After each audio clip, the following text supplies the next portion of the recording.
check, check, check. All right, can you guys hear me now? Is this better? Hello.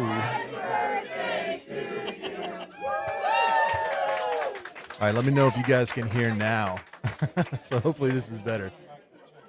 Yes, Lisa says yes, she can hear.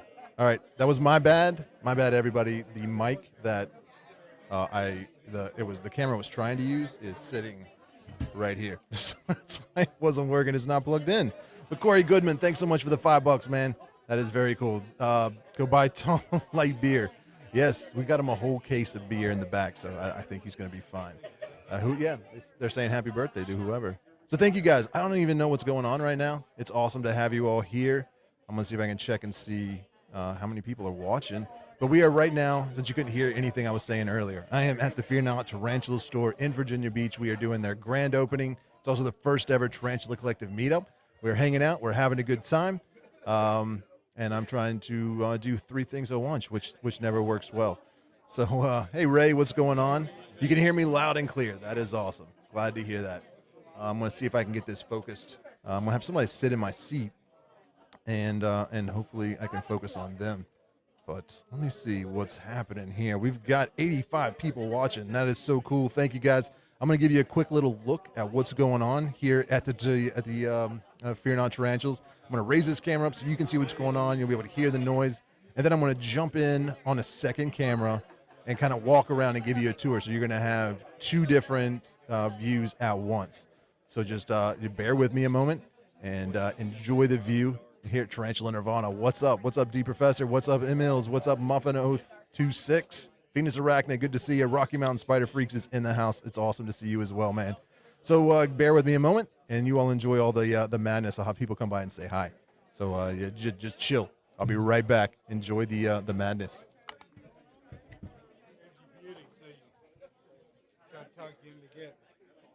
Oh, nice. Yeah. That collection is complete. We'll see you. It's good meeting you, Richard. It's good meeting you, too. Would you do me a favor? Sure. Would you sit right in that chair? All right. We'll be back near the drawing time.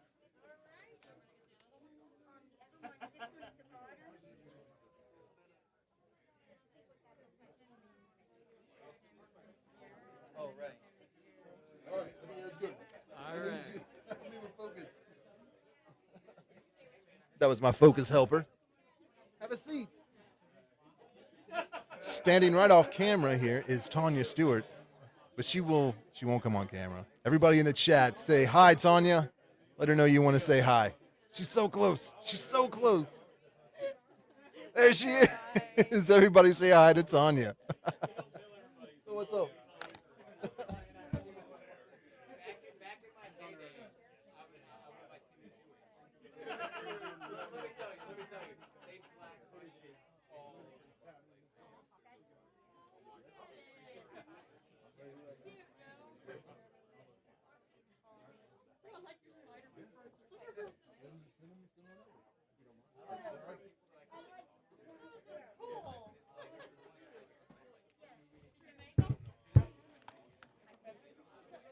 All right, we got some special guests that are going to be coming on here in just a few moments. I've got Tarantula. That's not it. Tom Patterson's going to come by. Frank Soma's going to come by. A few other people. So we're gonna have a lot of chatting going on. Is that a thing? But let me see. I'm just waiting on somebody to show up. So how's everybody doing? Why aren't you here? Please shout out Spooty Steve. What's up, Spooty Steve? All right, I'm going to try and share. That's not what I want. I want to invite somebody. I want to invite myself. So let's see.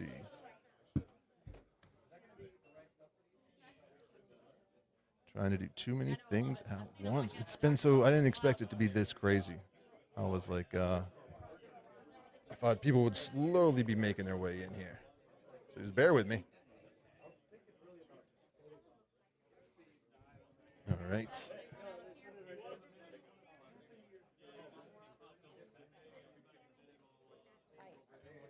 Hello. I will drift back when you want me. You want to have a seat now?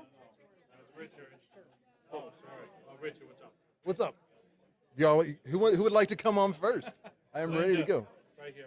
All right, we got our first guest. So we'll do the tour here in a moment. But for you guys hanging out, our first guest today is Dr. Linda Rayor from Cornell University.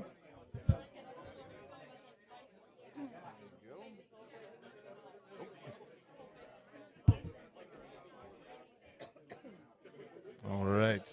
I want to get you to move a little bit this way. There we go. Just wanted to get you in the shot. Volume's too loud? Okay. There. Is that better? All right. So then, just talking to the mic right there. That's too high. It's nice if more than my eyes show here. Yeah. All right. So thank you for coming on. And I mean, it's awesome having you here at Fear Not. Can you just tell everybody a little bit about yourself? Hi, I'm Dr. Linda Rayor. I'm at Cornell University, and I've studied spiders off and on for 40 years, and mostly for the last 30 years. I really feel very passionately about spiders. My specialty is social spiders, Okay. and I'm interested in spiders that live in groups.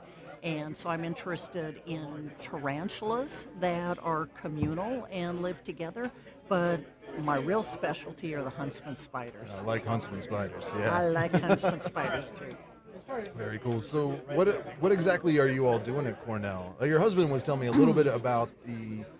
It was kind of like an exhibit that you guys had set up where people would come in and there was a bunch of different inverts and stuff like that. So, a number of different things. Okay. So one, we have Insectopalooza. The Department of Entomology puts on Insectopalooza every fall that isn't COVID. Yeah. In late October, and this is open to the public and usually has about 35 different exhibits, and I run the arthropod zoo, which Okay. are basically spiders, and we bring in a few insects, but largely it's spiders from my lab, and live butterfly house and things like that. Okay. And you said you were studying like the social aspects of spiders. Is that like what exactly are you looking for when you do that?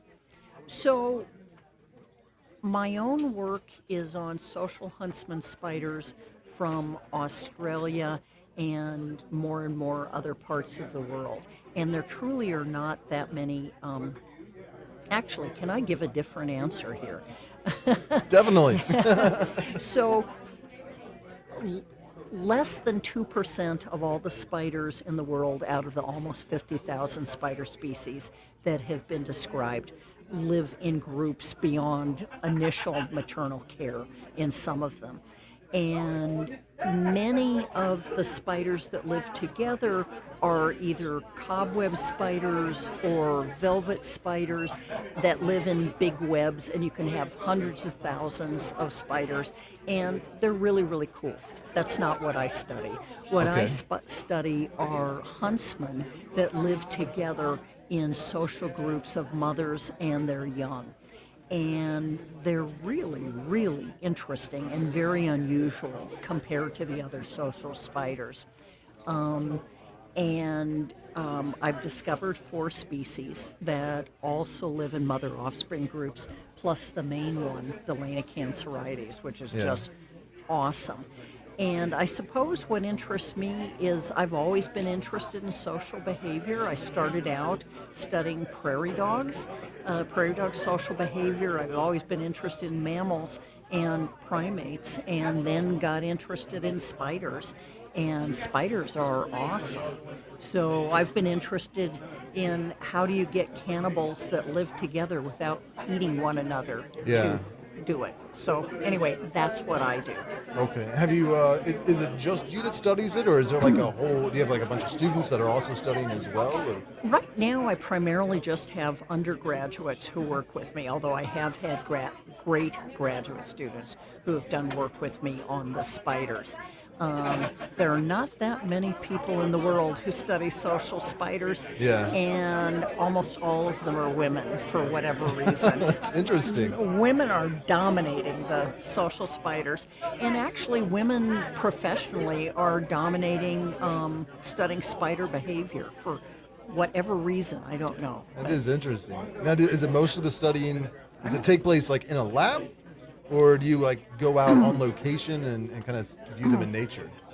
So what I do is I try to combine the two. So most of my work has been in Australia, or most of my recent work has been in Australia, and I do field work and I collect spiders. Unfortunately, with Huntsman, they're under the bark of trees or under rocks, and so it's not like you can disrupt their retreats and put them back and then come back another day. So you're either watching them when they come out from under the tree bark, or when they're out foraging, whatever they're doing. And that's usually middle of the night, so it's not optimal viewing. But so I combine field work plus work in the lab because you can see them better. So I've got them in aquariums where I've got artificial bark that's clear plastic, and you can see through it. Oh, that's and clever. Look at their behavior. Yeah, it works great, actually, Nice. because you really need to be able to see them. How many different species do you study like currently? Like right now, is it just like one that you're focusing on, or do you have like 15, 20 different species? I'll give you a slightly different answer. Over the last 20 years, I've studied about 40 different species, about 30 of them pretty well. Yeah. Primarily, they have been the Aussie species that I've collected, but also I have benefited so much by the pet trade, Oh, yeah. actually. Cool. Beautifully, in terms of, Frank Soma has brought in diverse huntsmen from different parts of the world, and as I've traveled in different parts of the world, I've been able to legally collect them and study their behavior from there. And I'm particularly interested in kind of early mother-offspring behavior. People don't think of spiders as being maternal, but in fact, huntsmen and bunches of other spiders are really good moms. And so I'm interested in how long they tolerate the young, how long the siblings are together and might share prey, and so things along that line. So anyway, I've benefited a lot from spiders coming in through the pet trade. Right on. So what's the most interesting behavior that you've observed or studied? Are any of them like really do they keep their babies, kind of near them for a long amount of time, or do any of the huntsmen exhibit any kind of communal behavior? You're asking an impossible question. What's coolest about spiders? It's not like this is an easy thing. So I think what's coolest about spiders that really revs me up is when I just showed you a picture of siblings of multiple different cohorts, so different ages and different sizes sharing prey. And what excites me about this is it's kind of a way of saying, okay, I'm a predator, but I'm tolerant enough that I'm willing to share prey with you rather than killing you. And the fact that spiders do this and cooperate on prey sharing, I think is really kind of a central thing that I just love watching it. Yeah. You know how some people watch goldfish in their lab? I personally like watching spiders kill things and eat them in my lab. So, Friday afternoon I'm feeding and going, yeah, this is great. This is what you want to do. So anyway, so for me, the social huntsman is sharing prey and being willing to be near one another. And they stay together for about a year and a half before they disperse out. And so really the the teenagers are not leaving until they're sexually mature or about to be sexually mature and dispersing. Yeah, I wasn't aware of that. And if I could say, and then they get really crazy and start killing one another because they want to be the only one breeding in the area. So you've got this cooperation and conflict, and I am just totally drawn to this. Is that why you study huntsmen specifically, or I mean, what drew you to that particular type of spider instead of, black widows or house spiders or tarantulas? When I first started teaching spider biology at Cornell University I don't even want to talk about it, in the 90s, I got tarantula crazy. I was using them for teaching and all of a sudden just went crazy and really just didn't find a system that I was that excited by or that I thought I could take that far. But I read about a social huntsman in Australia and have ended up collaborating with my Australian colleague, Dave Roll.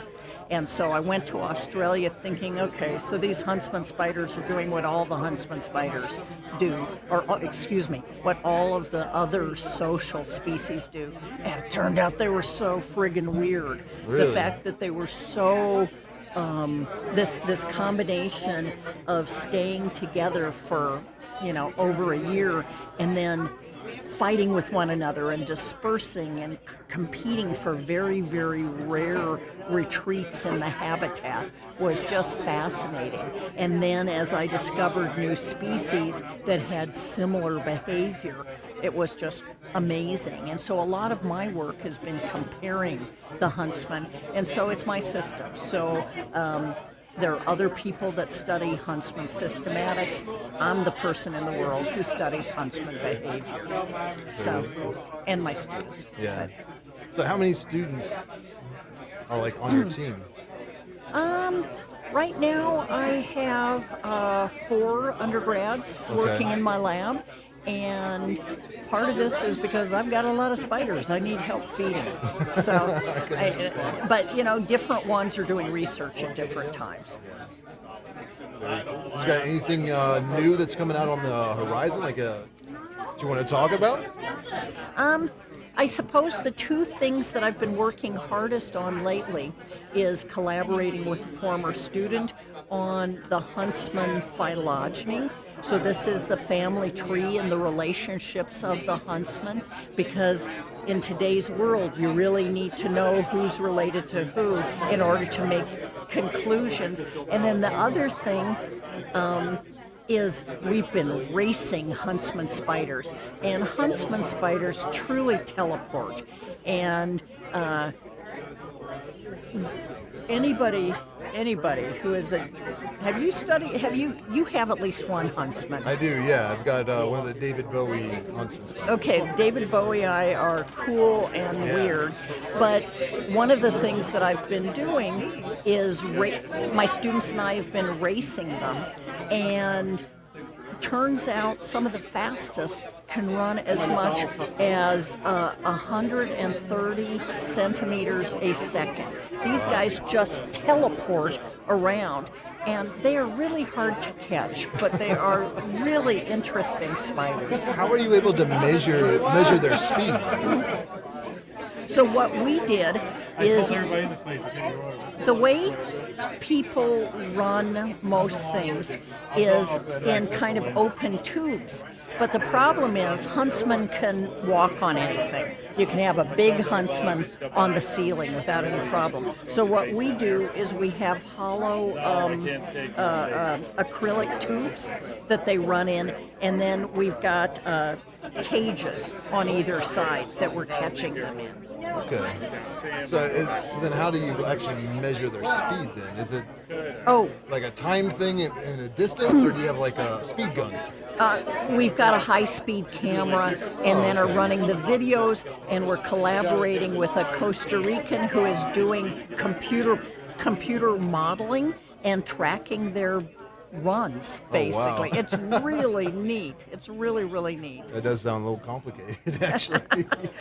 It's more That's high-tech fascinating. than I personally am. Yeah. But anyway, that's what we've been doing. This is falling off there. That's very cool. Well, thank you so much. Sure. And Frank is hanging. Well, he was. He was hanging out behind you. he was. I think he was wanting to sit in your chair. But would you be willing to come on the podcast again later when we can do it just you and I, like When it's quieter? maybe like through Zoom or something? Yeah, I'd love to. That would be really cool because it seems like people have been very interested in what you're saying. I don't even know how we got 131 people right now watching us. Really? Yeah. So hopefully they can hear us. Cool. So you didn't ask me anything about Monster Bug Wars. Oh, I did. I thought you told me not to. No, you can't ask about Monster Bug Wars. I've just been surprised nobody has asked me about Monster Bug Wars. Well, tell us about Monster Bug Wars. How did it start? Well, exactly. First, tell us what it is. Can I and how it assume? started. Okay, so Monster Bug Wars was produced in 2011 and 2012. Okay. And I'll give you a slightly longer answer if you don't mind. So I was asked to be in a video about Australian spiders, and they wanted a pretty woman to talk about spiders who had an American accent. This was key for them.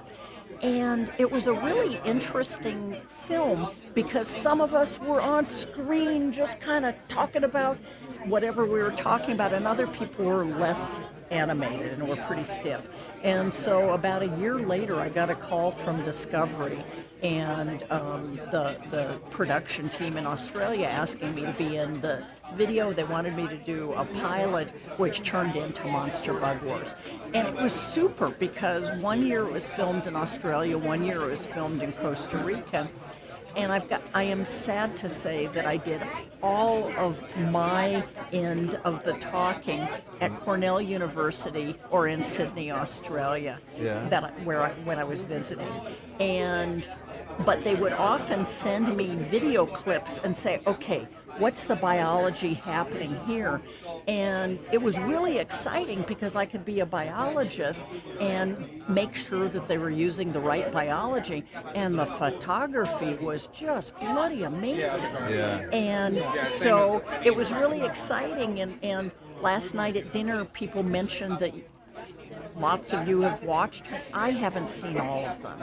I was in it. Yeah. And this is the show that's on Discovery, right? Where they'll have like two different kind of like inverts or something. Right. And they essentially list their stats, and then so they're compare battling, but they're doing it right. They listen to me. It's good biology, and so some of it is arthropods fighting it out, but some of it is really kind of what they do in their own lives. And Alan Henderson, who is a spectacular macro photographer, was wrangling the animals in Australia. So this was and Costa Rica. So anyway, it's an interesting show. Definitely. That I'm proud of anyway. Yeah. I think my kid was the one who first turned me on to it. He was like, you should do a video like this, and was showing it to me, and I was like, that is really cool. I really like the graphics and stuff in it too. The graphics were awesome. Yeah. So It was amazing. anyway, I don't know if that's what you wanted to hear about Monster Bug Wars, Definitely. but it was really a fun thing to be part of. Yeah. That I've been on television in various things and have kind of gone, man, this is just that you talk for 20 minutes or you talk for an hour and they use a minute of it. Yeah. And Monster Bug Wars, I basically just like doing it. I like the crews, I like the producer. It was a fun thing to do. And I think one of the big things that's important to me is outreach and getting kids excited about science. Yeah. And spiders are really charismatic microinvertebrates. They're really charismatic. And The way I was thinking of it is Monster Bug Wars was big time science outreach. Yeah, definitely.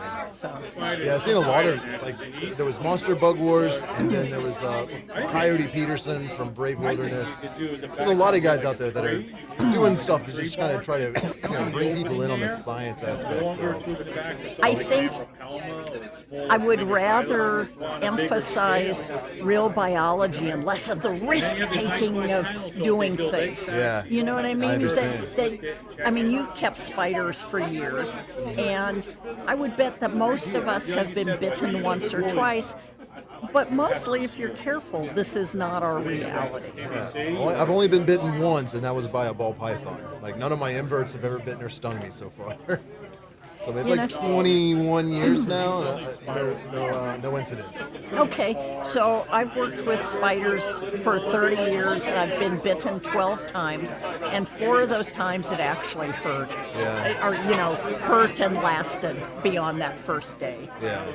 But you're probably a lot more hands-on with your spiders, that you're studying them and doing research. If there's a huntsman running across the forest floor or running across my lab, I gotta grab it. So,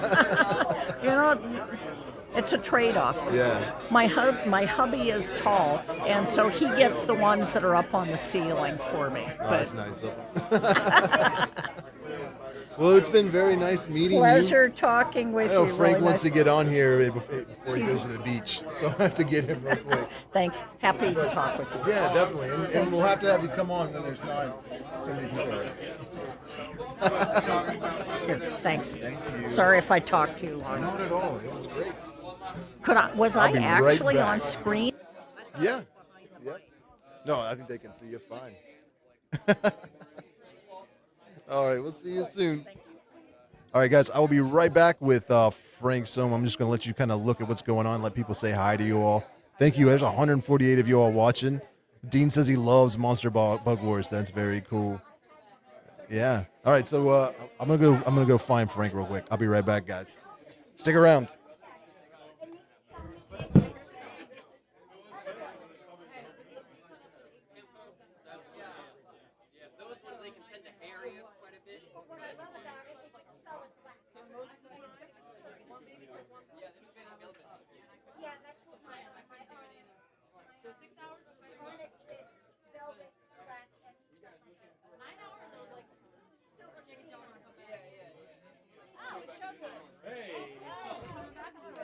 Great idea.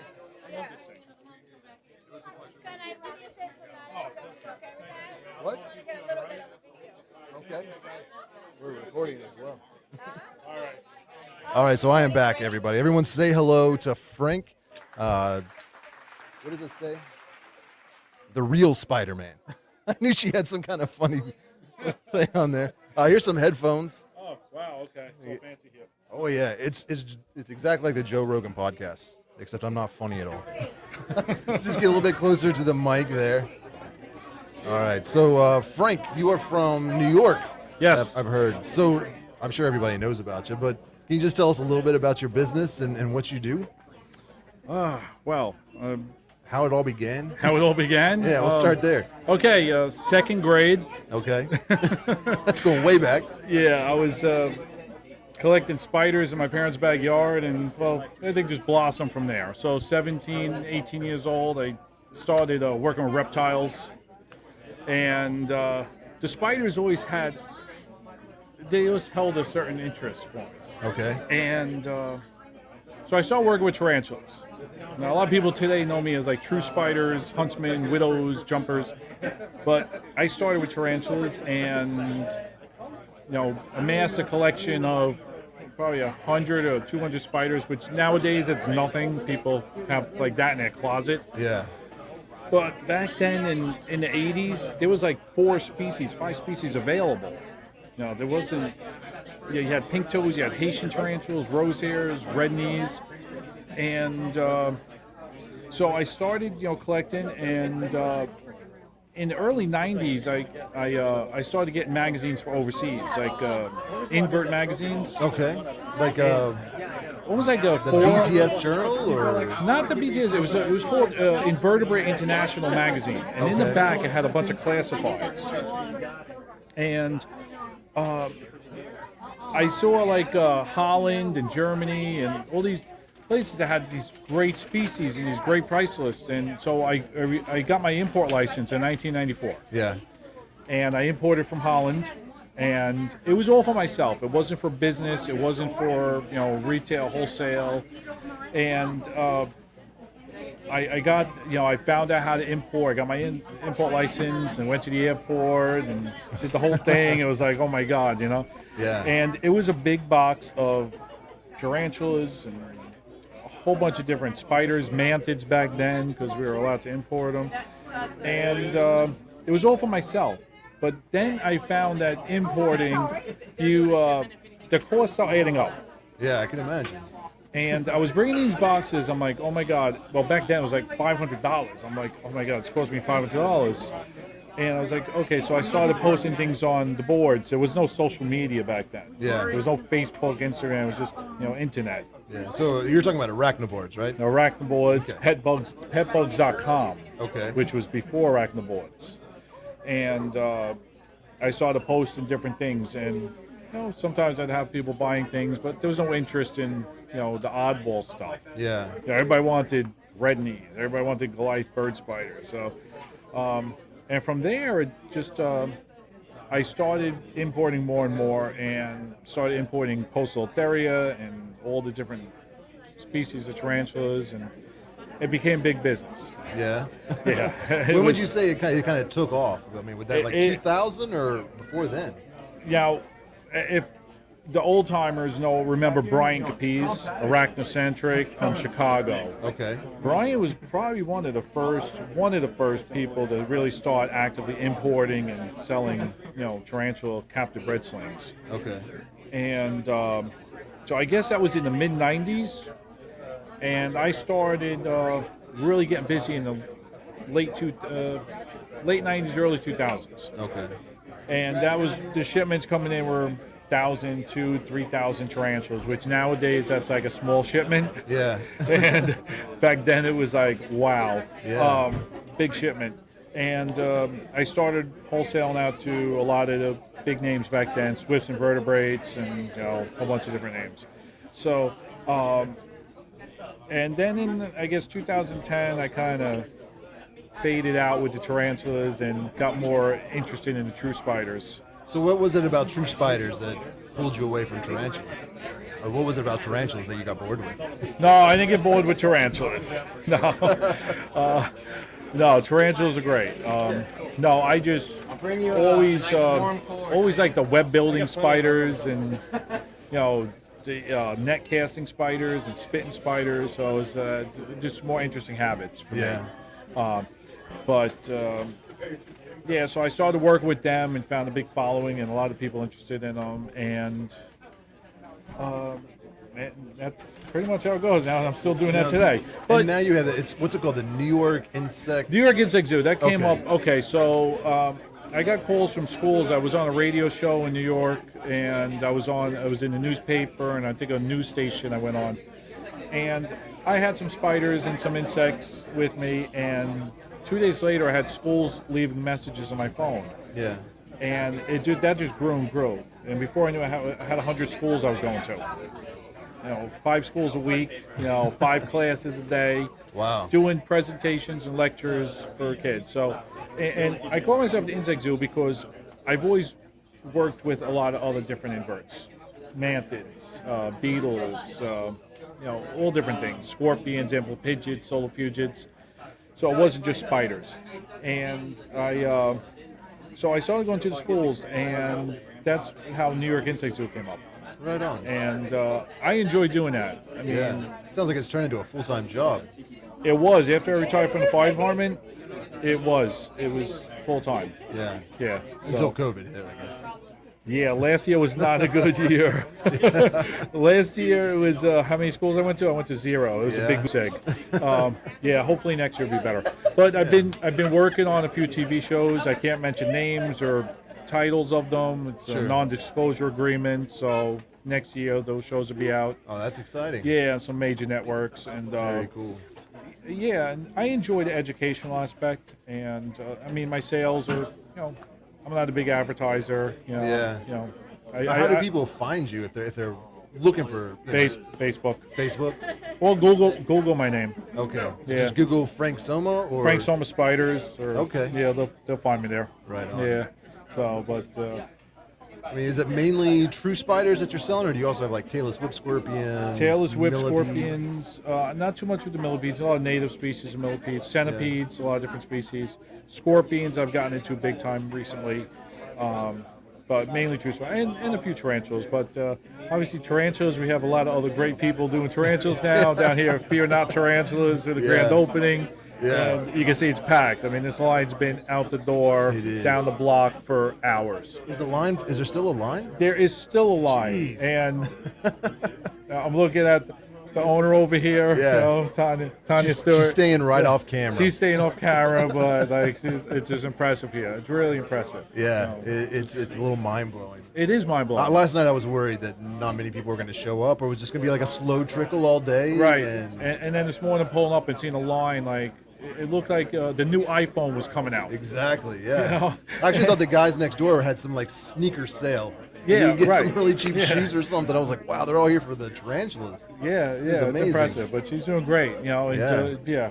You want tarantulas? Come here. Definitely. Fear Not Tarantulas. And she also knows how to throw one hell of a party. And it's a hell of a party. Yeah, there's hot dogs, Great. bratwursts. Yeah, there's going to be hamburgers. games, raffles, giveaways. Yeah. So it's great, really great.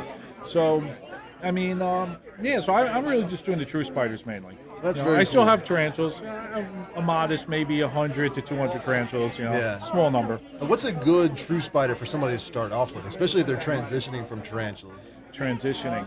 I'm going to recommend if you like web builders like Colcocania, Okay. the crevice weavers, really interesting, long living. 5 years, 6 years for a true spider, which is pretty long. Yeah. And then maybe some of the Huntsman spiders, like Heteropoda venatoria, can be fast, but really interesting and good growth rate, good size, visually, out in the open, But there are different parameters. You have to, like certain conditions you have to meet with different true spiders because there's a lot more species. Tarantulas, you have 800, 900 species. Yeah. True spiders is, Rhiniomorphs is 40, 50,000 species. Oh, wow. So water spiders, fishing spiders, crab Yeah. spiders. So the conditions are a little slightly different. Widows are very easy. And everybody's thinking widow. Oh my God, they're dangerous. They're venomous. All spiders are, except Right. for one small group of the Euloborids, small feather-leg spiders. But they're not aggressive. They're not defensive. Widows, Latrodectus, will generally drop from their web, or they'll go and hide. They are strictly web-bound. They're clumsy when they're out of their web, Yeah. but they're great captives. You can put them in a jar. They'll Yeah. build a web, toss They're in a beautiful. cricket. And there's lots of different species. I've worked with Latrodectus elegans from Thailand, which we call the Hellfire Widow. It has like racing flames on its back. Nice. And redbacks from Australia with the red stripe. And then you have white widows from Jordan and Israel, which are pure white. I've never seen those. Yeah, it's a white-black widow. Wow. I'll have to check that out. Yeah, beautiful spider. So the widows, you have a lot of different species.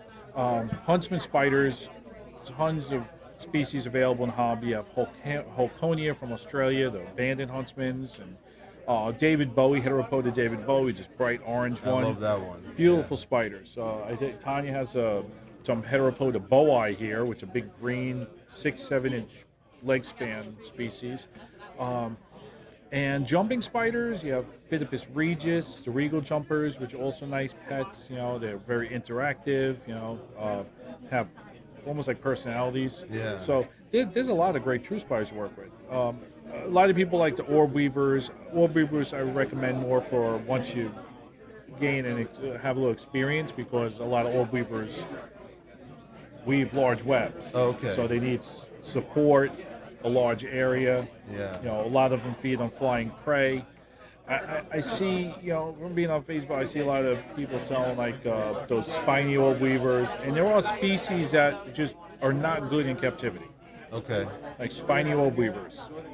It's just not a good spider. Yeah. They don't build webs in captivity. So the spider starves to death. Oh man. Yeah. I've got a lot on my front porch. That's like Orb the Weavers spiny? Central. I don't know if it's the spiny ones, but I know that there's. Oh yeah, there's They love my front porch for whatever a reason. couple thousand species of orb weavers. I mean, they're great spiders. But those I recommend more once you gain a little experience. Yeah. So I would stick with the smaller, jumping spiders, Huntsman spiders, wandering spiders, where everybody's going to freak and say, "Oh my God, the Brazilian wandering spider, Nutria, it's dangerous." This, that. There's a lot of different wandering spiders. Okay. And then not all medically significant like Nutria is. Yeah. Culpayenius, great family, great genus, and they get big, they're colorful, and really cool spiders to work with. So Very they can cool. be fast, but and Yeah. amblipygids, there's lots of different things out there. Yeah. So I really like. I've got one species of the tailless whip scorpion. It was the Jamin medius. Yes. Yeah. Yeah. Are you the one that corrected me? Yeah, probably. Okay. Like I bought it as a diadema, and then I made a video, and then they're like, "Oh, that's not actually the species." Yeah, So I it know. was like very frustrating trying to figure out what species your tailless whip is. A lot of Facebook, see, I get attacked. I like trying to if I see something needs to be ID correctly, I'll go there. Yeah. And and it might seem like I'm being like a little rude or a little not at all. but I'm not. I'm not trying because anybody that knows me on Facebook knows. Listen, I'm just trying to give you the right ID. Yeah. And I am wrong sometimes. I admit it. Yeah. But yeah, diadema comes from Tanzania, Kenya. Tanzania hasn't exported since it's been 6 or 7 years. So now the majority of daemon that come into the U.S. are medius. They're from Ghana and Togo. Okay. A little bit more forested, moisture-loving species. They're bigger than diadema. And then Cameroon, you have Damon Johnsoni, which is a monster. Yeah. It's like Are those the ones you were talking about last night? no, the ones that Heterophrynus is a big South American one. They're Yeah, that sounded impressive. tremendous. Yeah, but I was the one that corrected you. Oh, I appreciate that. Yeah. So, but they're great pets too. Actually, Linda had done a bunch of work with amblipygids years ago. Yeah. Dr. Linda Rayer. Yeah. Yeah. And that's how I met her using amblipygids. She was doing work with social behavior. So, and I have Europygids, and I just got a bunch of velvet worms in yesterday. Are which those are the ones that were spit and glue? Yeah. That's wild. Yeah, Peripidus and Epiperipidus, they're really primitive, kind of crossover between worms and arthropods. Yeah. And they use they spit, it's like a natural glue to Yeah. trap their prey, but it's really strong. So I was in my hotel room, like separating out Peripidus for your next guest, probably Tom Patterson. Yeah.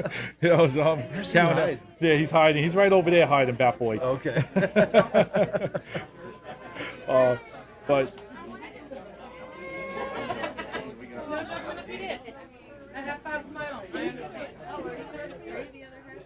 What happened? I don't know. I don't know what's happening. But okay. So you guys, you're all heading to the beach today? Well, hopefully. Yeah. Later on. Okay. Yeah, get some relaxing, done. Yeah. Yeah. So, and what are you going to be doing today? This is it. This is it. Go have dinner and then relax in the hotel room. I think. Kinda. Yeah. No, it sounds like a plan. I'm not used to being around. I didn't grow up in New York, so I'm not used to being around all these people. Well, I live in New York, but I'm in like a borough, so it's more Yeah? like a little. It's not the city. Oh, okay. It's an island. I'm in the outskirts. Gotcha. But When I think of New York, I think of thousands of people living on top of each other. in the city, Manhattan, you have thousands of people living on top of each other. But I'm a little bit more, Yeah. like suburb. I gotcha. Yeah. Okay. So, but it's been great. I mean, it's been great coming down here and meeting you guys, and Yeah. um, It's strange talking to people on Facebook and that being your only interaction and then actually getting to meet people in person. It's it really kind of gives you a whole different idea of who they are. with my business, when somebody like PMs me or sends me a message, I immediately say, "Here's my phone number. Call me." because I have always found the phone to be more personal. Like, But and it probably freaks people out these days, though. Like, call you. just give me a call, then you hear this. Well, no, I don't think it freaks people out because I think they see there's not a scammer on the other end. That is a good point. Yeah, Facebook. I mean, a lot of these small businesses, who knows? They pop up, and you hear horror stories online. So at least if people, they hear a voice. Yeah. They hear a voice. They hear a tone in your voice. So that's me. I like I like contact. Talking to people, and everybody tell you. It's like, oh, Frank always calls. He hates writing. He hates emailing. He doesn't like texting. I tell people, just pick up your phone and call me. I'm like old school. It's like, pick up your phone. That's very cool. But yeah, it's been great here. Yeah, having a great time, and yeah, It was awesome. I don't know what else to say. Yeah, me neither. It was a little intimidating, not just all the people that were here, but that at the same time the doors are opening, they got a delivery of Yeah, she got a big delivery. big import. I was like, oh, this is gonna be a wild day. Yeah, she's got her work cut out for her. It seems like she has a great crew here, and good workers, and really going well. So So you're on Facebook. Is it Frank Soma on Facebook or the New York? just New York Insect Zoo. New York Insect NY Zoo on Facebook. All right. I So, post a lot of pictures. I answer questions. And You're on Instagram as well. I am on Instagram now. I got like 10 pictures on Nice. Instagram. Thought I saw you on there. Okay. Yeah, I'm on Instagram. And I just got on TikTok too, but Oh. I don't know what that is. Oh, that's bad news. I tried. I can't do it. I'm no Kelly Fornes when it comes to that. That guy, he's got his TikTok game down. I can't compete. He does. You know what? I did one video on TikTok. It's really funny because my girlfriend's like all into. She knows how to do this stuff. And I did a video, and I have a black Egyptian solar fugit, one of the camel spiders. Yeah. And it's chewing up a roach. Like they're very hyperactive, and it's chewing up a roach. Like, and so I put in the song "Eat It" by one of these old '80s Weird Al Yankovic. Yeah. And I have the TikTok, and it says "Eat It," and you see the solar fugit just chewing away on it. So it was, I was messing around with it. So, but I know you're like incredible with this here. I do what? I said you're incredible with all this stuff. Oh yeah, thanks. Stuff here. Yeah, it's a little messy at the moment, not very organized, but yeah. Well, it's I hard. appreciate you coming on. Well, I appreciate you having maybe me we can on. do this again some other time in the future where there's not so much noise and actually get down into some scientific talk, if you don't mind. I would love that. That would be really cool. That's right up my alley. Yeah, and it'll just be like talking on the phone, so it'll Yes, be good. yes, Yeah. absolutely. Well, thank you All very right, much. well, thank you so much. All right. Appreciate it, everybody. Be sure to check out Frank Soma on Facebook or just Google Frank Soma. What was it? Frank Soma You Spiders? just put in Frank Soma Spiders, Yeah. just type it in, and they'll find a bunch of articles. Right on. Yeah. Very cool. So- I'm going to take another break. You guys can enjoy watching what's going on around here. I'm going to see if I can find Tom Patterson and get him on. All right. We'll be back. Oh my God. I don't know how you do this, man.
I want the spin.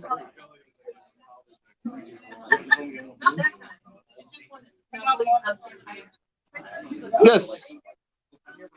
Yes. Let's set that right there. It's going all right. Does it really? I don't feel like that's true. I think blue is one of the more calming colors. Red makes you angry. Oh, that's weird. Oh, somebody got food. I'm so happy. Oh, wait, they want that. Count. You guys ready to check out? Come on. Thank you so much for coming in. Look at that little guy. I get to see them all the time, but still, it's no less exciting. All right, so 24 minutes to the no, you took a break, right? Did you like that? Took a break? As of right now, I have. I will in a bit. Are y'all able to trade off and like? We have been. Oh, okay. So one can get some lunch and the other one can get. Okay. So yeah. Make sure you hold on your receipt 48 hours and act like you're guaranteed. Okay. And did you want a bag for your little guy? Yes. Okay, okay. Where's that gift? Got a little stamp and everything. Thank you guys so much for coming. Really, are you guys local or did you drop down? No, we drove down from Hanover. Oh, okay. So I'm from South Carolina. I don't know anything about this area except for I've lived here for 10 years. Okay, so that's not terrible. It's still the gas right now. We appreciate it.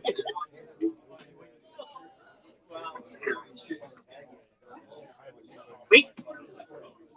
Okay, great. Didn't select the freebie already. Why do I get one? I do if you exceed $50. What are my options? I'll tell you in a moment.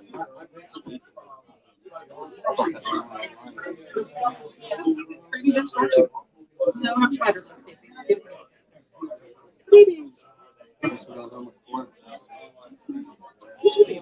I just put it in the paper, so it won't move around a whole lot. So just scoop it to the side. Yours is going to be $50 to $100. And it'll show 4 orders for. Wait, okay. You said 50 to 100?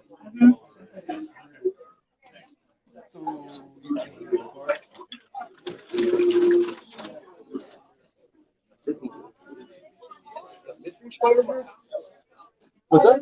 Those are isopods and little scorpions.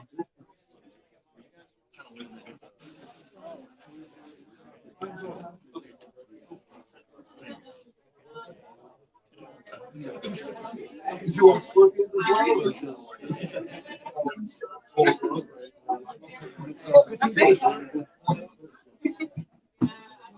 My plate. I appreciate that.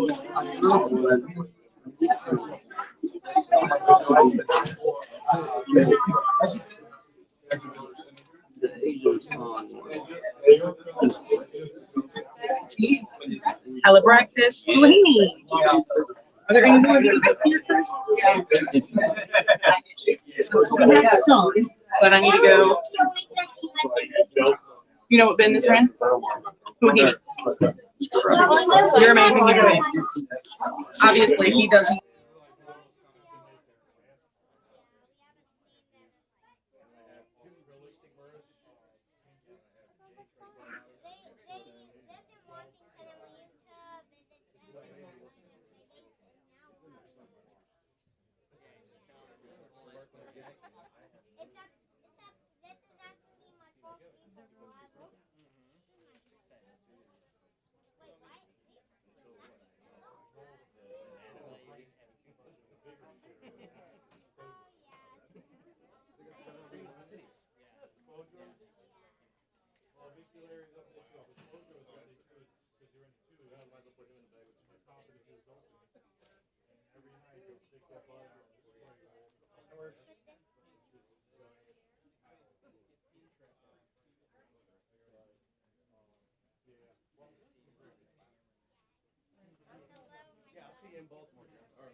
actively work, people kind of going around you. Oh, my bad.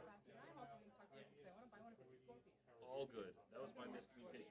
No, I absolutely will go do this. That was my miscommunication. Got it. Oh, I get that.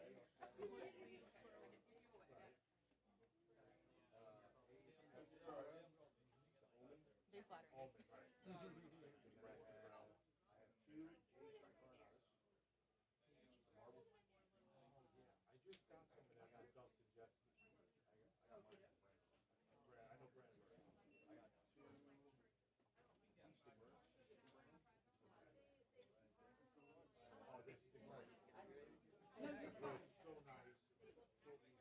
How y'all doing? Good, good.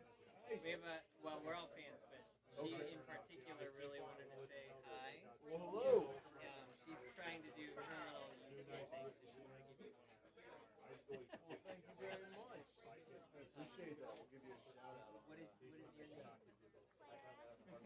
to meet you, Clara. Got spiders too. You got us into Tarantulas. Oh yeah. Made it a lot more digestible. It was expensive, a lot more approachable. So we have a few at home. Very cool. What kind do you have? Not 17, a lot. We have 17. and assorted other things. Yeah. Yes. Very cool. What's your favorite? Yeah. Probably yours, right? Yeah, okay. She's my own tarantula. She's a curly hair. I have my own, but I don't. What did we get pretty much just because we watched his videos? What one did I make sure? Green bottle. Yeah. We named it like Huntsman Spiders. Yeah? Like that. I was wondering if you could sign one of my business cards. Sure. Would you mind a picture? Yeah, sure.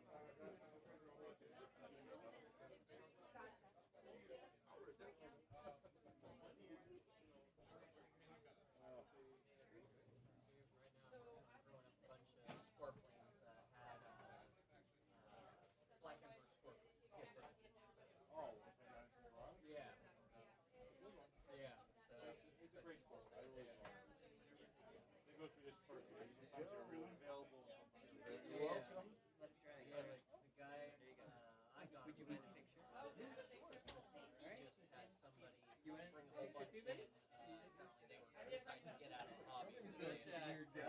All right. Start trying to get into breeding. Really had that very successful because what I got was look red females that ended up giving birth. One. They're great. They do very well in groups. Yeah. Right. Yeah. Yeah, scorpions I'm getting. All right. Thank you. It was nice to meet you. Yeah. Do they get anything? Thanks, buddy. Keep on keeping on, man. Hi. So nice to meet you. I heard You about as the well. scorpion t-shirt combo. Yes. I would go for the scorpion t-shirt combo. Please. What size would you like? Say hi to everybody. Hi. What is everybody saying? Oh, Richard is signing things and getting fixed. Still sleeping.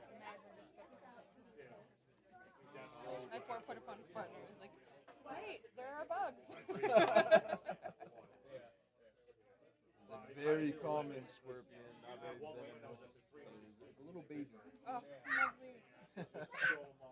I am all for trying to take care of the baby. Thank you. You're very welcome. So the scorpion t-shirt combo is $20. Great. I What will size get did you you one. want? An extra large, please. Medium to okay.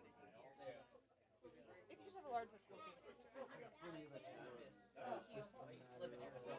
We had a lot of spinning spiders. I love those. Really? Yeah. Less like A large is fine, seriously. Oh, I know it's here. I don't want to I didn't know if you used that. Yes. I'd appreciate that. Thank you. You're welcome. Great. How did you want to pay? If Just cards got the okay? card? Okay. Sorry.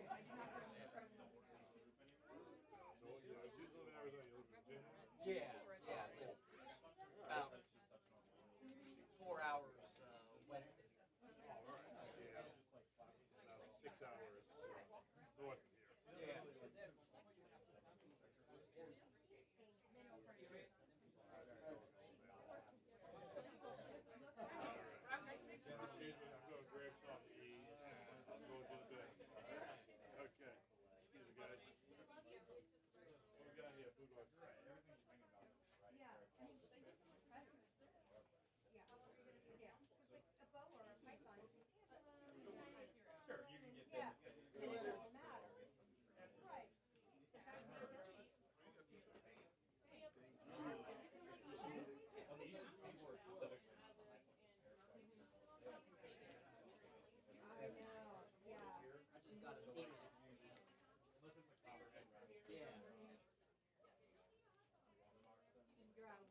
Hey, everybody that's watching, I will be back very soon. We're going to do an interview with Tom Patterson and a few other people. I just got to make arrangements real quick. Somebody go pick up my wife at the hotel, and we'll be back to do an interview. So stick around. Enjoy. Every people be coming by saying hi. Hi, how are you? It's good to meet you. It's good to meet you too. What's your name? Andrew. I'm from Delaware. Okay. Yeah, so came down here. Actually came down here about a month ago. I got a recce called Maintenance. Okay. And he's a little spiderling, and he's doing real good. You know. Oh, yeah? Well, it's good to meet you, man. It's nice to meet you as well. But you know, I'm new to it, and it's fun though. It's like it's really cool to see, you know, like all these really different species and how they act and how they behave, and it's really cool. So I mean, I'm gonna get more. I'm planning on getting another. I think I'm gonna get two. Oh, yeah? Right on. Today? Oh no. I'm No, gonna okay. get one next week because I'm going on vacation. Okay. And my mom's like, maybe wait after. Yeah. But yeah, it's great. Yeah. Well, very cool. Well, it's nice to meet you. It was nice to meet you too. Yeah. Certainly.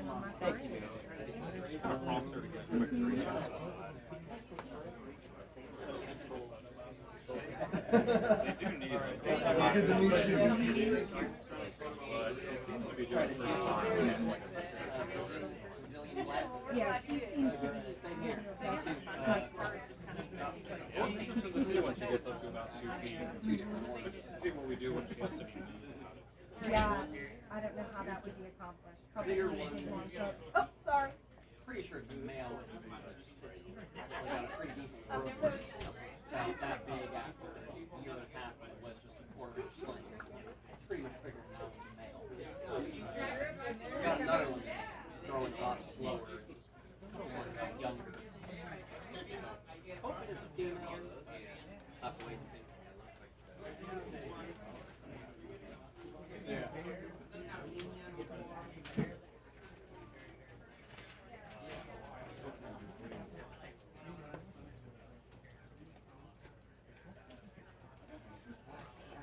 Yeah.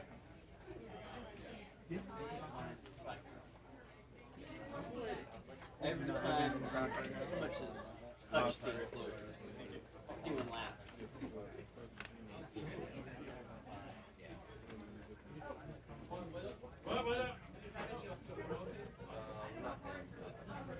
Yeah.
We'll go over most of those are being what I did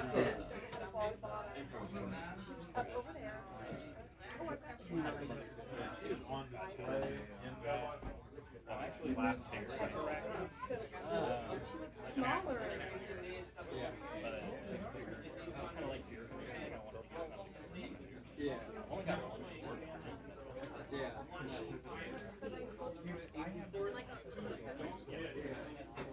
Yeah, I've got a couple of them. One thing that scares me centipedes. I've got two Chinese redheads, two Vietnamese. Had the bigger one get loose in my bedroom and rehab. That was terrifying experience in my life. What I do? Crawling up in my bed. Put on those headphones. All right. Talking right there. All right. You're gonna ask questions in dead spots. Yeah. We're gonna get real controversial. I'm just kidding.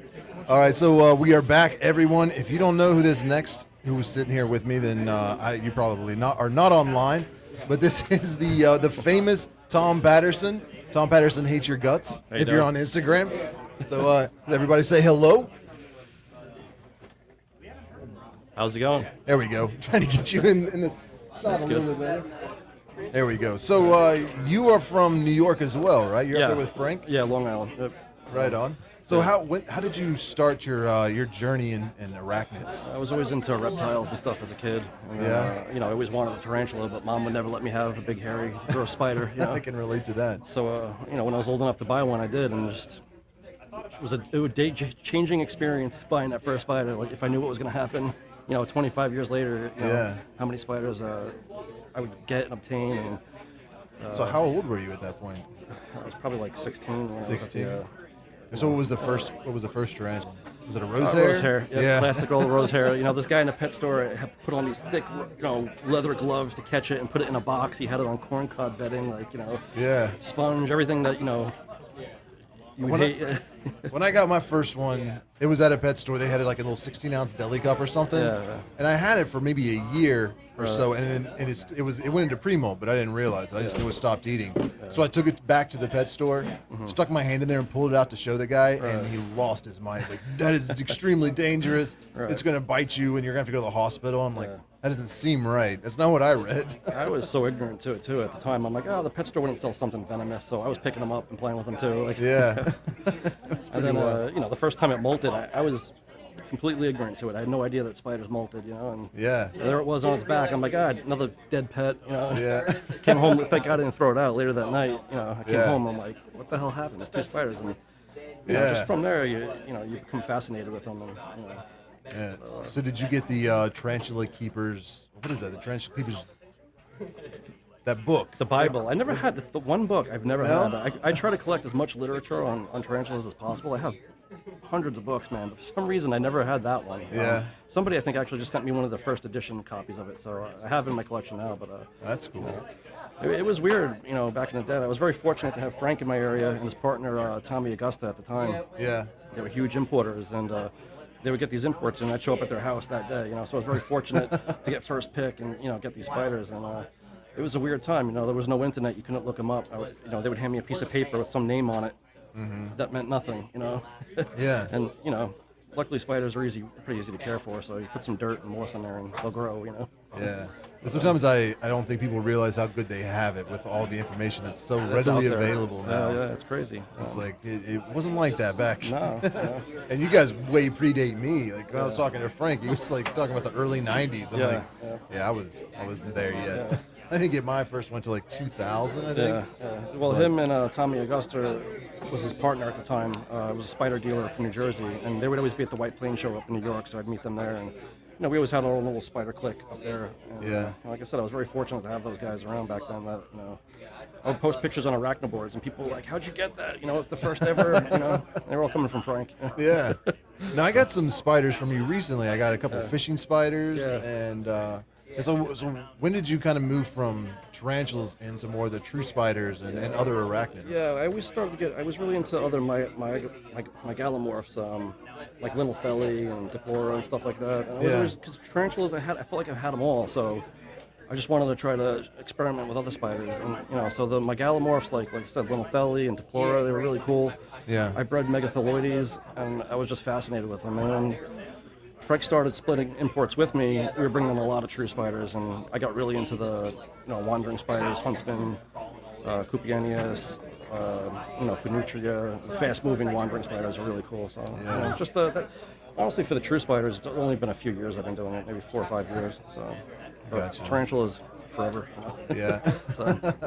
Do you get into any other reptiles or anything like that, or you stick mainly with arachnids? Yeah, no, I have a lot of reptiles at home too. I just don't post about them. I don't breed them; they're my pets. So I have like 25 snakes at home too. People, I never post them, so people don't know about it. I did not know that. Yeah. What kind of like ball pythons or?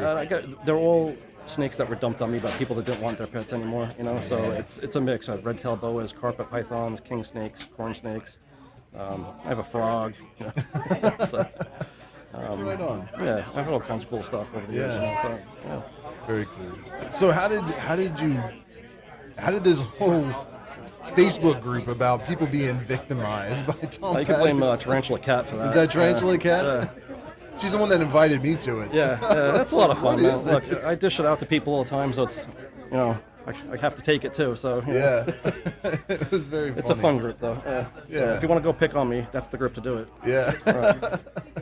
So you're how do people access you? Like if they're wanting to buy some spiders? Yeah, and it's stuff? best to message me on Facebook, or they can email me. Every picture I post has my email address on it, so I'm very a little old school with the email, but or on Facebook. I don't check Instagram messages. There's 1,000 messages there. I'm not going to get back to you on Instagram, so I forget there's a messenger service there. So, there's so much spam on there too. Yeah. Like it's hard to go through those messages sometimes. So I just use Facebook a lot.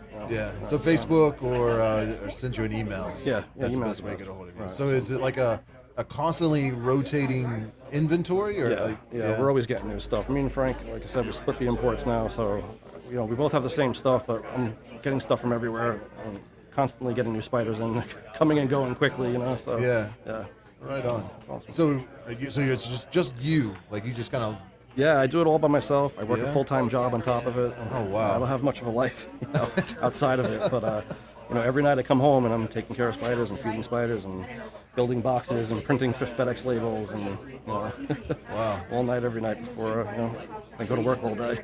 Yeah, that sounds like a lot, man. How do you? Like I said, I don't really have much else to do, so. Yeah, especially this past year, because you're in New York City, right? So you guys were locked down. Yeah, no, I'm on Long Island. But it was the same thing in New York. Like we're still shut down up there. I feel like you can't really do anything. That's wild. Yeah. I was talking to a couple guys up in Canada, and they're even more extreme with Really? the lockdown. Really? I was like, wow, that's pretty crazy.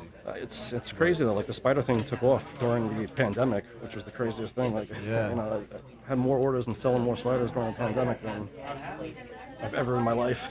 I think we can blame a little bit of that on Tarantula Cat too. Yeah. That's Yeah, how I thanks, got.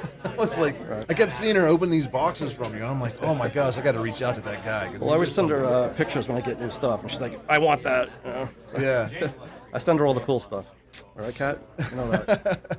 So the velvet spiders, do you have any of those right now? Or? Yeah, I brought some with me if anybody wants one. Oh yeah, I want one. I got them back at the room, but Nice. that was like for a year because of Tarantula Cat. People beat me through the head for these things, and finally they came in. They're expensive though, and they're very tiny. But for a true spider, they grow very slow. They're long-lived, which is cool. So when you say they're very small, are we talking like a centimeter or two, or? Yeah, I call them like a flea, like the size of a flea. Wow. They're so tiny, but they do really well, man. They're easy to take care of. They like it dry, so you don't have to worry about them drying out. Like other true spiders get dry, and overnight they're dead. So these things they do very well. That's Really interesting. cool. Yeah. Now, what's the trapdoor spider that people call like the Oreo butt? Yeah, the Cyclocosmia. Yeah. The, Was that you that brought a bunch of those in? yeah, well, I had the Chinese one recently, but sometimes I get the Florida ones in. The people don't know they're from the U.S. too. I did not realize Yeah, that. I thought they down were in only Florida, Chinese. in Florida and Alabama, they don't get quite as big as the Chinese one, so usually people want the Chinese one, but you would never know the difference. They look exactly the same. The pattern on the abdomen's a little bit different, but really cool. But it's a trapdoor spider. You'll never see it. So Yeah. I always say, trapdoor spiders are cool, but who cares how cool they are if you never see it? Yeah, they're really cool when you're unboxing them. Yeah, They put it in the exactly. enclosure. They're mean too. They're biting at stuff, but once they make the burrow, you're never gonna see it. Yeah, I was. People ask me all the time to make videos on trapdoor spiders, and I'm like, what? Yeah, boring video. Yeah, the half a second it takes it for to Right. grab the prey and disappear. Yeah, again. if you blink, you miss it. Yeah. That's what I was saying. And it's I even tried like with high-speed cameras, trying to record that, and it's like it always seems that every time it opens and closes, it's out of focus, so it's just blurry That's it, anyways. I'm right. like, this is ridiculous. They're cool though. I mean, Right on. So do you have any problems with like friends coming over to your house with all those arachnids and stuff? Or are they no, come to I mean, accept it? yeah. I don't have a lot of friends anymore from all the abuse on Facebook, but no, I mean, look, people know what they're getting into when they're coming over, so. Yeah, right on. Yeah, so. Well, that's very cool. I've been lucky, man. I've moved all over Long Island a bunch of times with my collection. I was lucky to find places to live with that collection, so. Yeah. Which is, it's not easy if you're a spider collector moving in, Yeah. One time I was moving into an apartment, and the guy was like, I told him, I'm like, I collect arachnids and bugs and things, and he's like, what do you have, an emperor scorpion? I said, yeah, That's like, and then some? And yeah, but, I've been lucky, Do they make you pay a pet deposit? Not in the places I've had, no. Oh, that's cool. So, Yeah.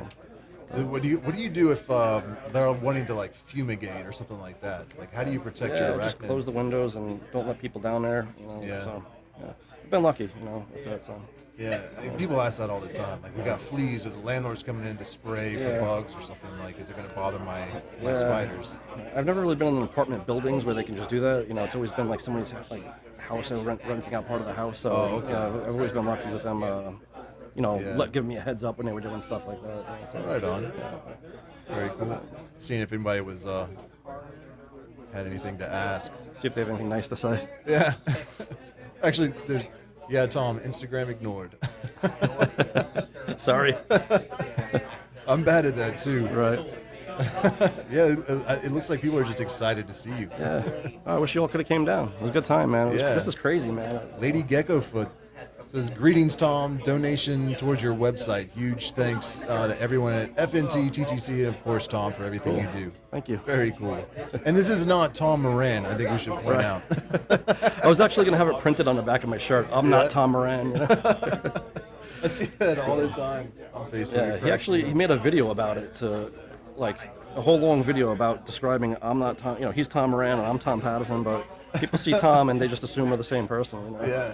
So how did the bad boy thing go? Because it seemed like that was your profile picture for a while, and then all of a sudden 100 people were doing it. I was like, what is going on? Yeah, I just stole it from the World Weekly News, which was an old tabloid magazine that you would see in a grocery store when I was a kid. And when Facebook started, it was the most obnoxious picture I could find to make as my profile picture. And then, one day somebody in a group somewhere stole the picture that I stole, and they used it for their profile, and it was confusing everybody. It was just like, there's two Toms now. And then 1 week, everybody just changed their profile picture to this. So it was very, very confusing to read things on Facebook. I can imagine. Right. So you got you don't have a website though. It's just your Facebook group. So anybody wants to get in contact with you, just check out Tom Patterson on Facebook. I am working on a website. It's not out yet. It'll be around, but there'll be more on that later. Yeah. I'm getting it because your mods are always booting me my recommendations off your. Oh yeah. In the Tarantula Collective hardcore, group. Man. I'm like, the Tarantula Collective is bullying me into making a website.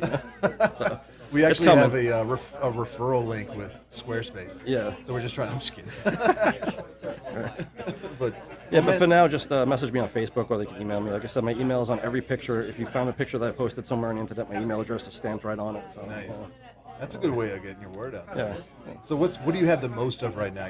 You're excited to get rid of? I have a lot of everything right now. I mean, So it's probably the velvet spiders people are really excited about. Yeah. I also just got velvet worms. We got velvet worms, and I don't know if you've seen those. I posted Those a video. what Frank was talking about. Yeah, the was it? spit? Yeah, right. So I posted a video at the hotel room from the other night, and I got back after dinner. There was like 25 messages on my phone about them. They're cool. Oh, wow. Definitely cool. Yeah, I don't think I've ever seen one before. Yeah, they're interesting. They spit this sticky stuff out onto their prey that captures them, and then they go over and. That's wild. That's very cool. I like unusual stuff like that. I'm always looking for something new and different. I'm always trying to take a picture of something I don't have a picture of. I was scoured this shop looking for a spider that I don't have a picture of yet. Yeah. And wasn't able to find anything yet, but there's a lot here, so maybe I missed There something. is. Right. It's especially when you go back there. Right. Like it's Crazy. overwhelming. That's what I told Tanya. I felt so good looking at your collection because I don't feel overwhelmed anymore when I go home. I'm like, yeah, it's not that bad, you know. Yeah. Well, unfortunately, she has a whole team of people helping her. Right. Yeah. Like, I was like, I I use need. it. Somebody actually sent me an email once, offered to be an intern, and I was like, I'll do all your grunt work, I'll clean the cages and feed everybody, and I'm like, legally, I don't think I can have an intern. Like, you guys don't have to get like school credit for Something that like and that, be right. an actual business. I was like, I That's don't just think free that'll work. help. Yeah, I was like, I mean, if you just want to come be a slave, I guess. Or, I'm sure that probably wasn't cool to say, but whatever. You know, if you want to work for free, Right. yeah, but then it's also same with you, like. It's in my house, and I'm kind of weird Right. about just Right, letting having anybody people over. in. Right. Yep. Yeah. But maybe one day. But thank you All right, so much cool. for Thanks for coming having me, on. man. All right. Everybody, Tom Patterson, the man in the All right, flesh. See you on Facebook. Yeah. All right. Well, thank you Thanks, so man. much, man. All I right. appreciate Thanks, it. man. All Take it right. easy. Take it easy. All right, we'll be back. I got one more guy coming on to talk about Cobweb Castles. It's a new enclosure coming out for true spiders. And I just saw him walk out the front door, so I'm gonna see if I can grab him real quick. Actually, no, he just went over there. So let me grab him, and we'll be right back. Just hang tight. How you doing?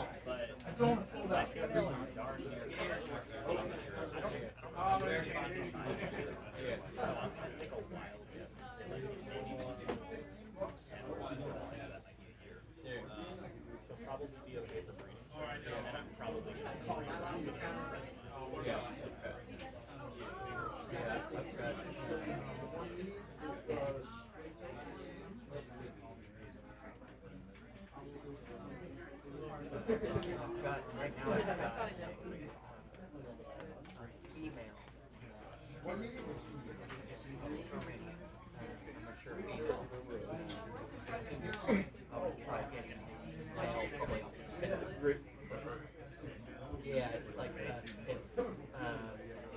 the name's kind of a meme. It's spider timber.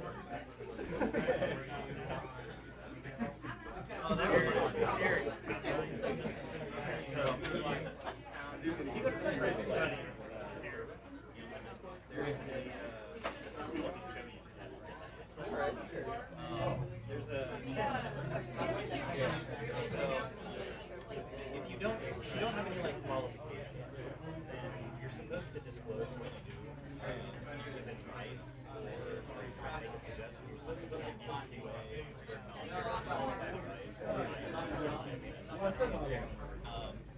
there was a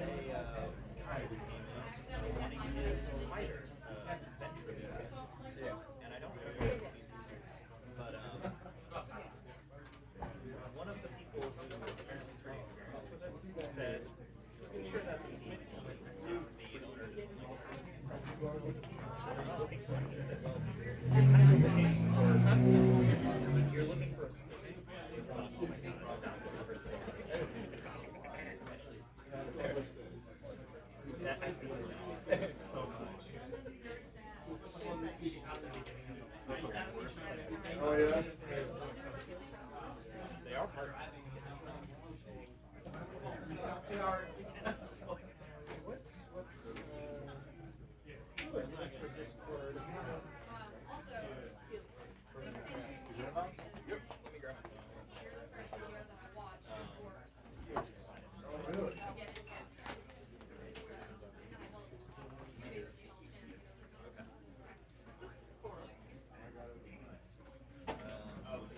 Rosemary tarantula. Oh, yeah.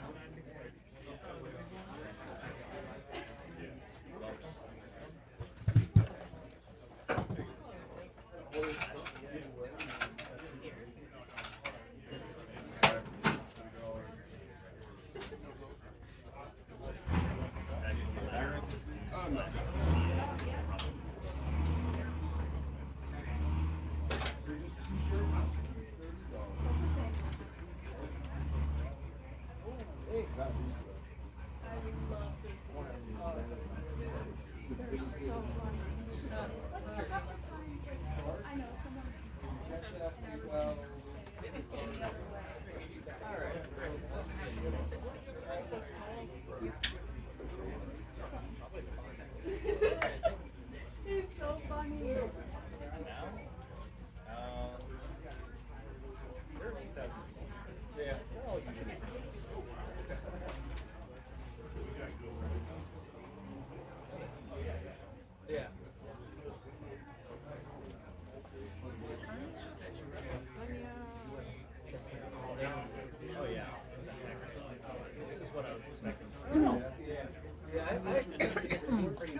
Oh, right there.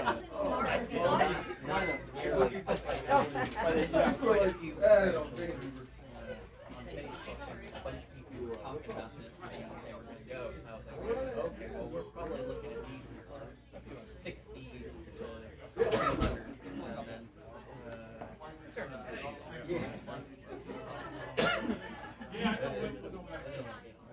oh yeah.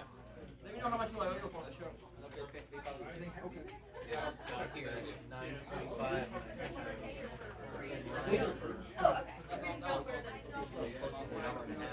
Yeah, we got here about 11. I thought I'm actually the guy who makes Oh, we haven't either. It's close to 11. We found one really, really good. And now I'm not doing this because take pictures. Yeah. We'll find out. More signatures, got Richards. You ready? All right.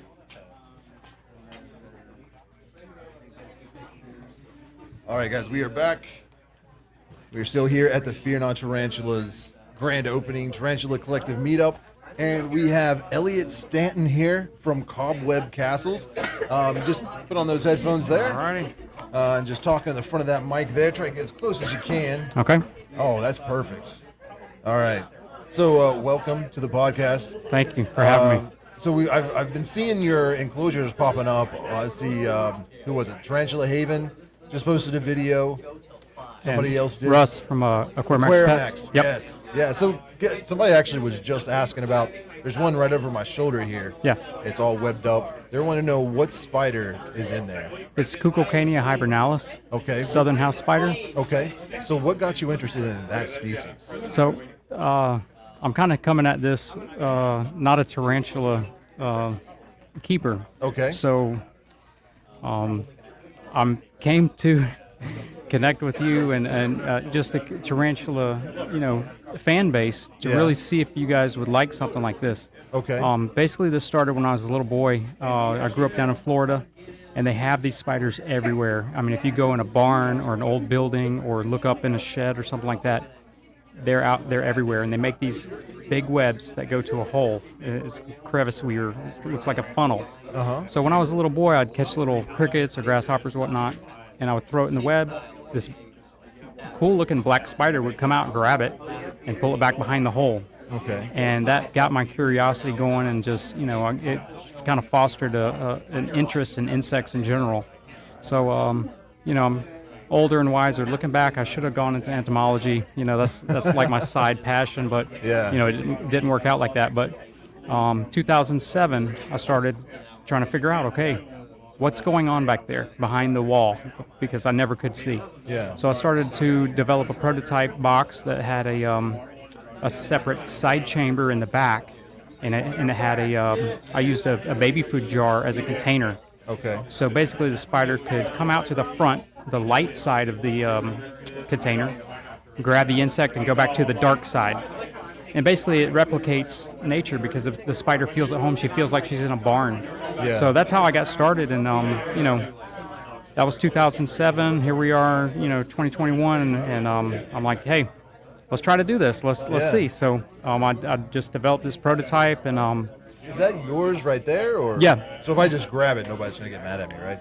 Oh no, actually, that's Jeremy's or Frank's. I gave both those guys one, but I'm sure they'll be cool.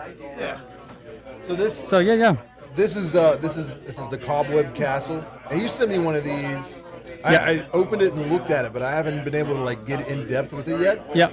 So I don't want to mess it up. So just kind of explain. Okay, so yeah, what we're looking at is the front of the habitat, and basically it has a sliding plexiglass panel that is held down by gravity. I'm going to put a little pin right here where it's secured.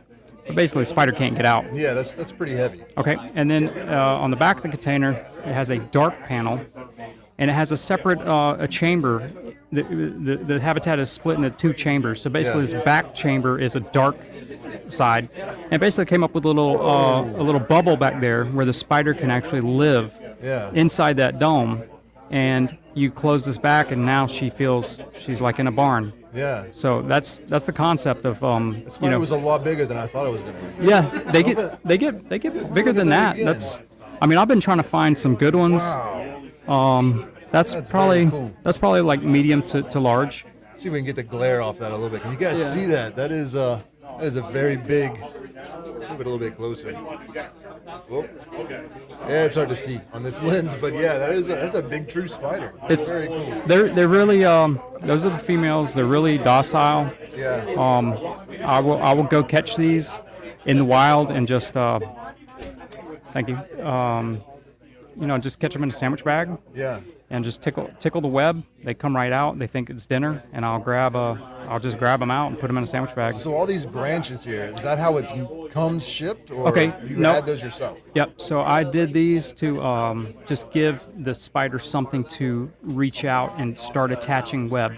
Yeah. So basically, this habitat it's pretty smooth. The wood is smooth. Yeah. Spiders have the same little hooks on their feet. When they come out, it's kind of almost like you walking on an ice skating rink or something like that. Okay, that wouldn't go well. No, so the spider comes out, she'll grab that little branch and she'll attach web to it. Yeah. And basically, once she has her web established, we could leave this front panel piece of glass off.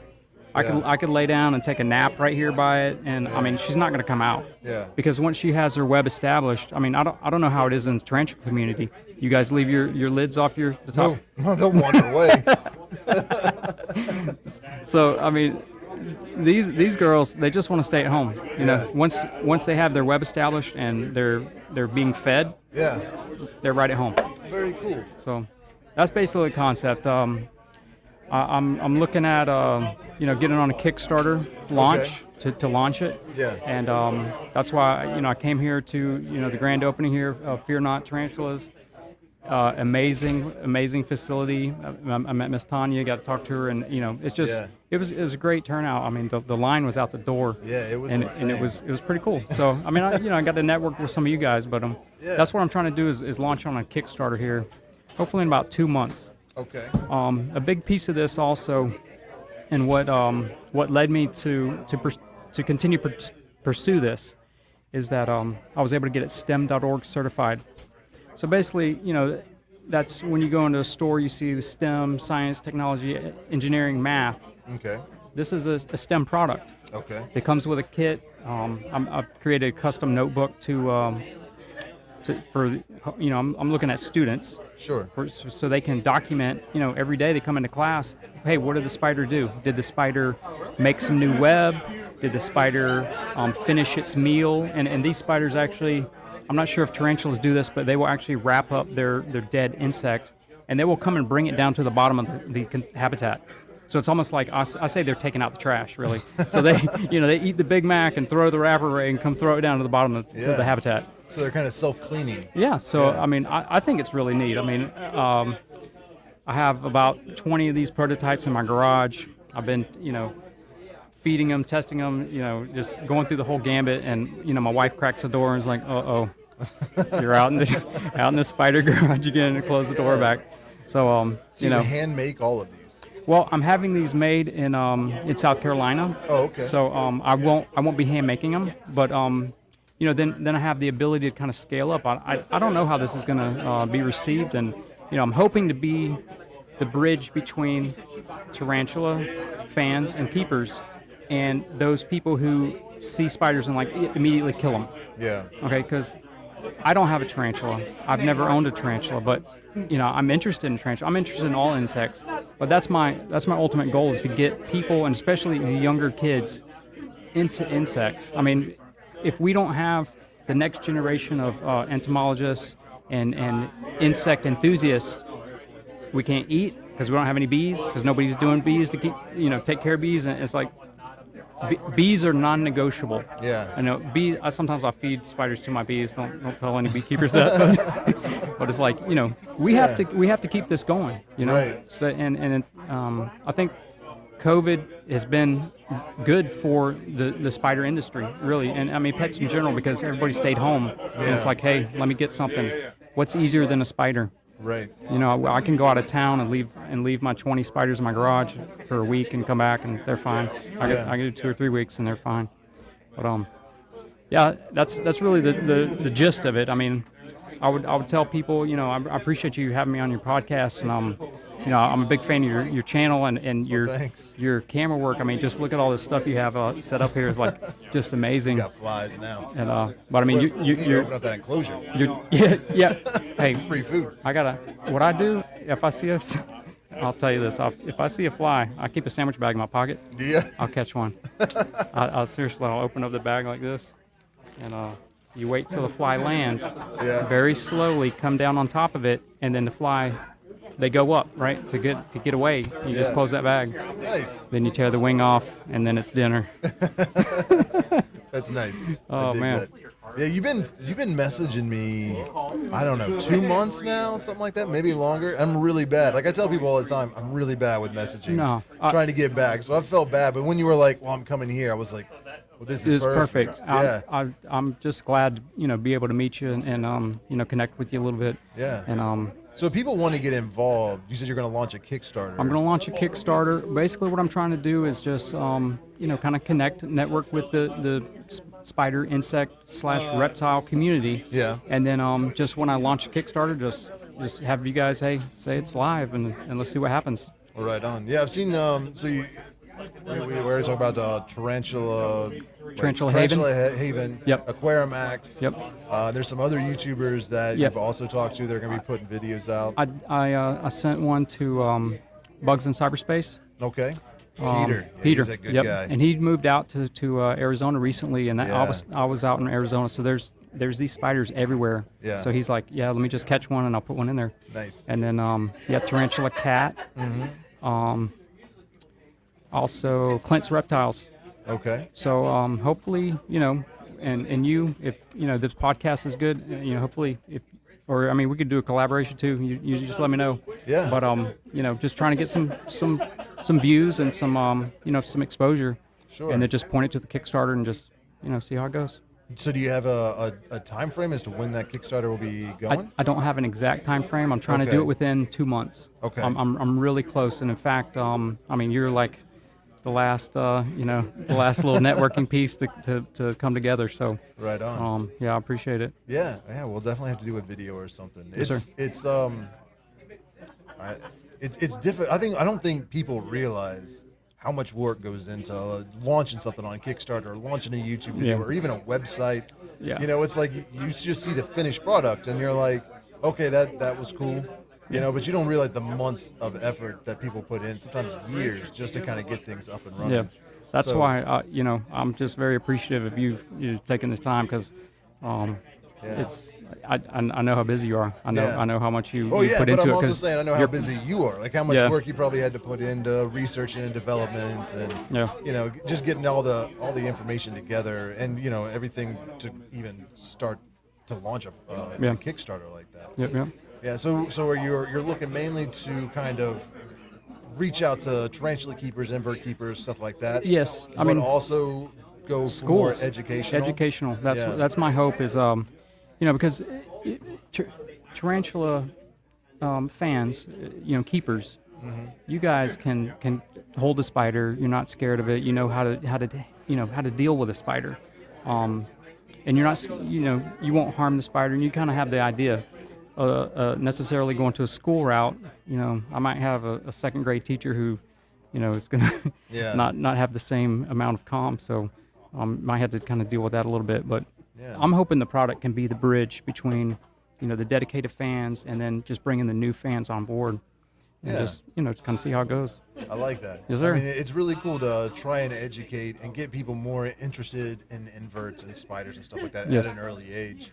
Because sometimes it's like we're brought up in society to be afraid of spiders. Yeah. So I think it's really cool to have a product that's going to be out there in schools and can kind of teach kids that spiders are beneficial and an integral part of the ecosystem. They are. I mean, my 6-year-old daughter. Yeah. I will come home from work and she'll have a sandwich bag and she'll have something in there and she'll say, "Hey, Daddy, I caught this while you're at work and let's go feed it to your spider." Yeah. Or catch a spider if it's inside and just let it go back outside. That's all. Yeah. They're really not trying to get you. I mean, Right. Culture's kind of corrupted everybody that they're going to jump on you, and it's just that's not how it Right. is. So Yeah. they're beneficial, like you said. So we got to Very keep them cool. around. Well, thank you so much for coming on and for making this. Yes, sir. This cool thing. I look Thank forward you. to it. Thank you for having me. Yeah, I'm definitely gonna have to get one of those spiders from you though, so I can Yes, sir. set it up. I think got that'll be some awesome. outside. You can Awesome. come pick one out. All right, let's go do that then. All right, brother. So thanks everybody. Elliot Stanton, Cobweb Castles, LLC. Cobweb Castle LLC. Okay. My website's www.cobwebcastle.com. I just have a landing page right now. Okay. If you're interested, you could leave your email, and when the campaign goes, I'll shoot you an email, and I'm sure you'll see it on the other platforms and stuff Yeah. too. So that's Yeah. the plan. Awesome. So we'll see how it goes. All right. Well, thank you so much. All right. I'll be outside in just a minute. Okay, thank you so Find much, those Richard. Spiders. All right. Appreciate it. All right. So check it out. It's cobwebcastles.com, right? Yes, sir. .com? All right. Yeah. So if you want more information, go there, put in your email address, sign up for to get an alert. And I'm going to take another quick break. It looks like there's still over 100 of y'all hanging out, but I got some people that are wanting to shake hands and take pictures and stuff. So just enjoy the live stream, everything going on. And I think we got one more guest that'll be coming on here shortly to talk about some spiders. So JoJo's Exo Cavern, what's up? Moon over Miami, Rocky Mountain Spider Freaks. Thank you all so much for hanging out. I got to go get a drink of water. I will be back.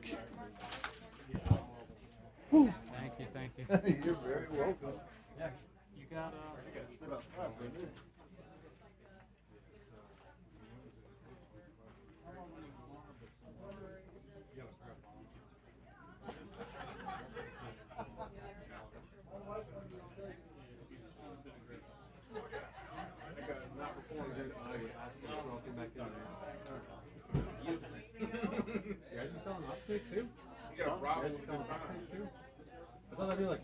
That's a gift. So many people like this. Yeah, they're great. I tell you, like, there's a retail shop over there the last couple of years. Next thing you know, you have mice back there, so you get some speed. Eventually, yeah.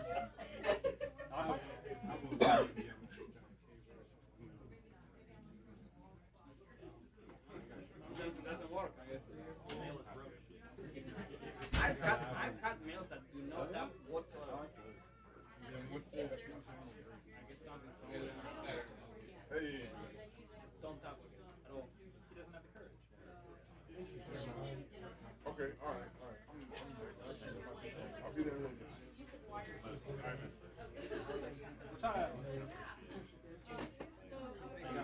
No, just backstab.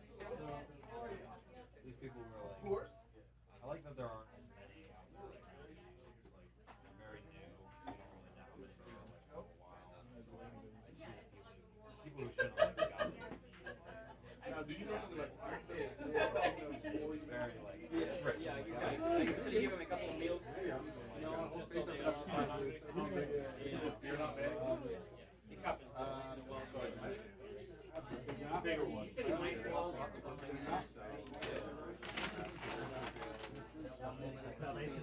Yeah, it happens. I don't know why they make it. I'm actually pretty good at like saving the meals. Also, many times they're really nice. They're just so paying attention. The obstacle is all fat tails. I do find some bigger.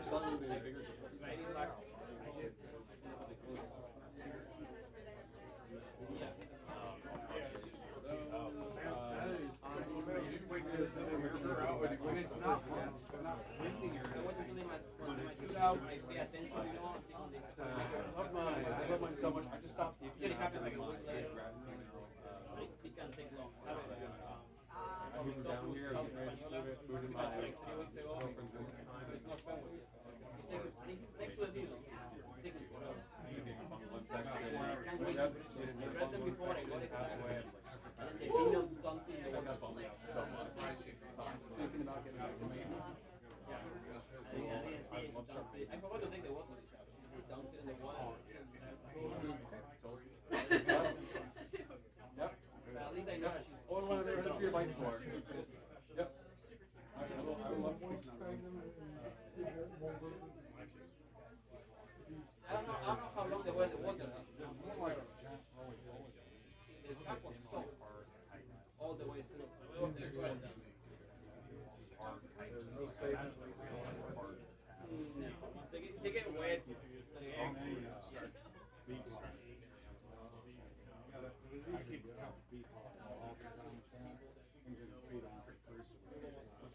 Yeah, little daily circle. Sure.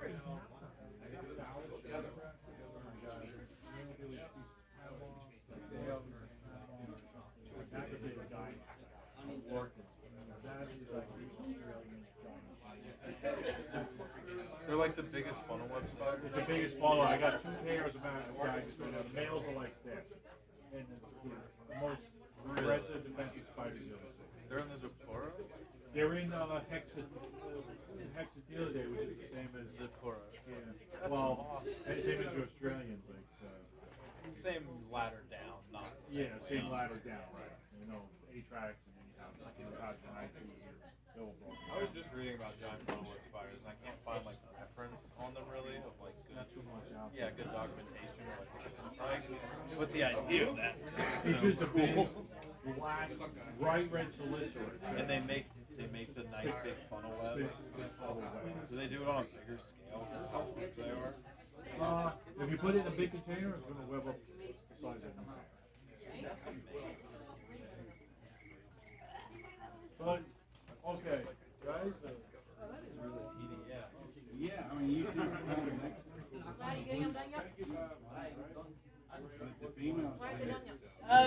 Yeah, that's a long while. How long have you had this?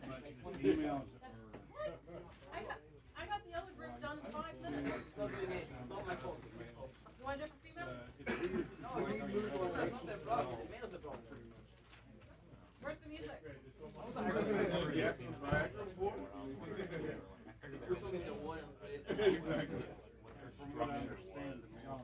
That's only one spider. You want some more out? Oh, like fly. Yeah, They kind of look like take care.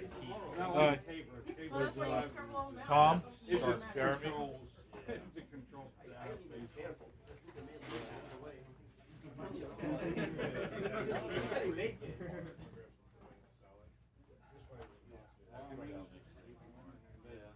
Very white.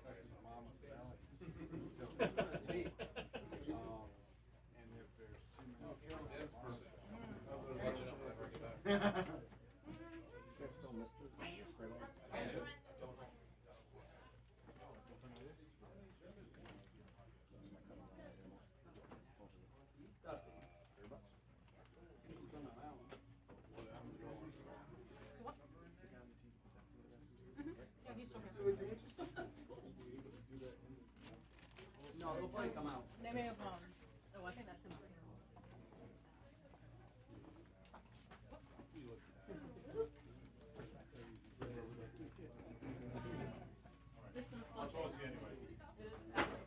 Did you get, okay, you got it. All right. I was actually going to call you. I was like, did you leave with the stuff? Oh, good, good. Yeah, it was so many. I mean, it was really some work on it. Check out. We didn't realize it was going to be that way.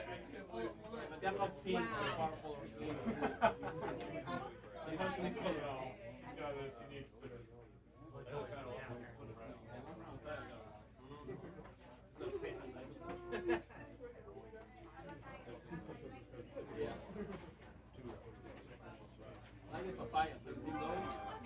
Papaya. Yeah, Thomas is I'm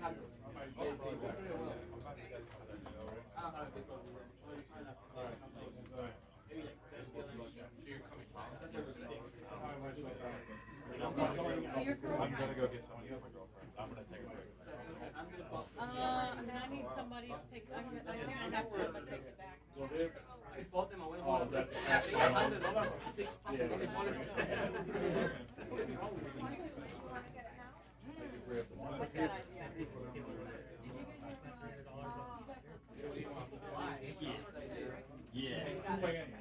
Yeah, so then I'm at 180, and then say,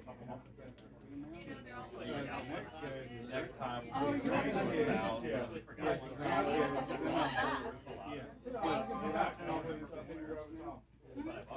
try me an extra?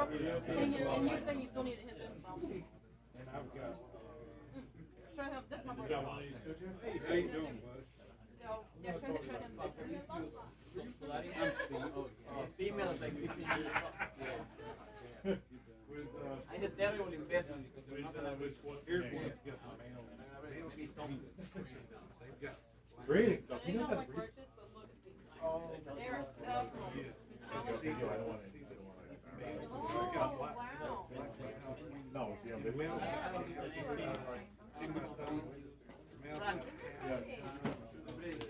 Breed shit? How does shit breed? You put two pieces next to each other and what? One piece of shit jumps on the other. Hey, Emma, are you able to do this back section? Last thing, I'll let you take them off. Alright, well, yeah, I don't know how to do that. Okay, yeah, that's fine. Alright, you chill, man. Now, what do you want Top. some of these in our house?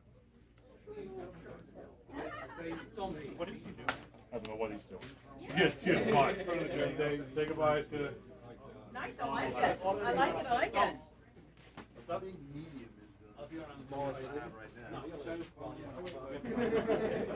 Which species are you?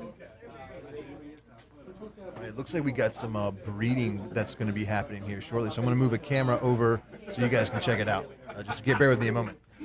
Take care, bro. Bye, thank you for coming. Thanks, Huff. That's all right.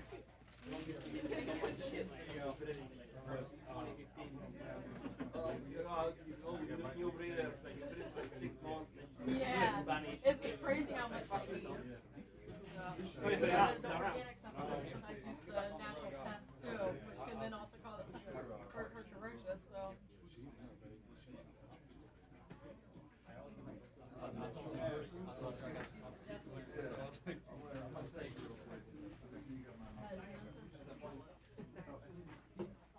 SPV said it's still being sponsored.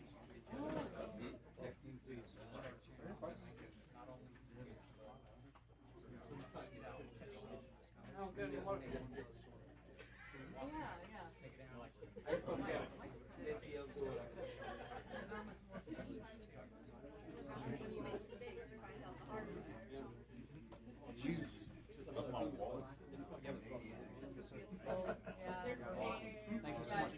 Don't be sick. Okay. It was nice meeting you too. You want to take it easy? You got one of his? Yeah, you got a box. Oh, I get a box too. I already seen it. Okay, Yeah. so you just need a spider. Yeah. Okay. All right. Thank you all. What can I do for you?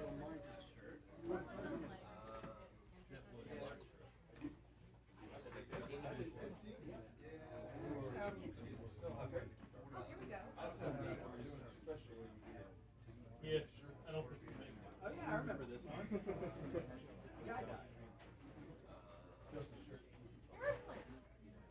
Wow.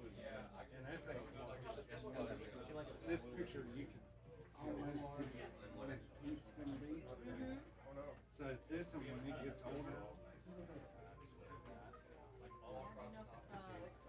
Well, no, it's still big, so you're not gonna know what size it is for a long time.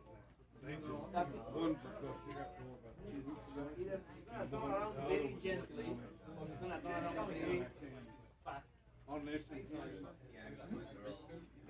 So either way,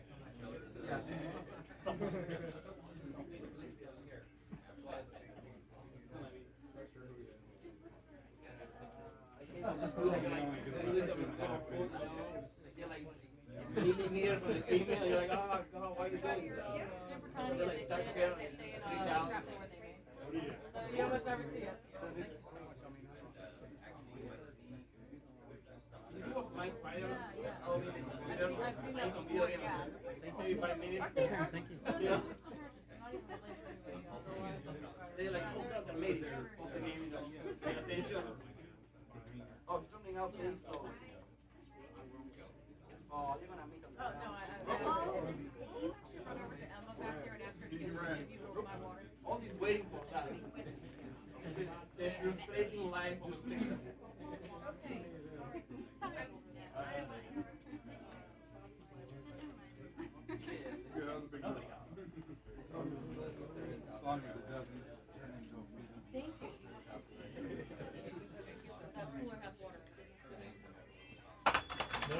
it's not yet a feeding demonstration. Not yet. Are they doing it fine? No.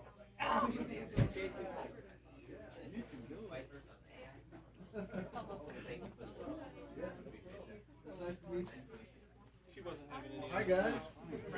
How are you? Love you too. Hey buddy. I got one more interview to do.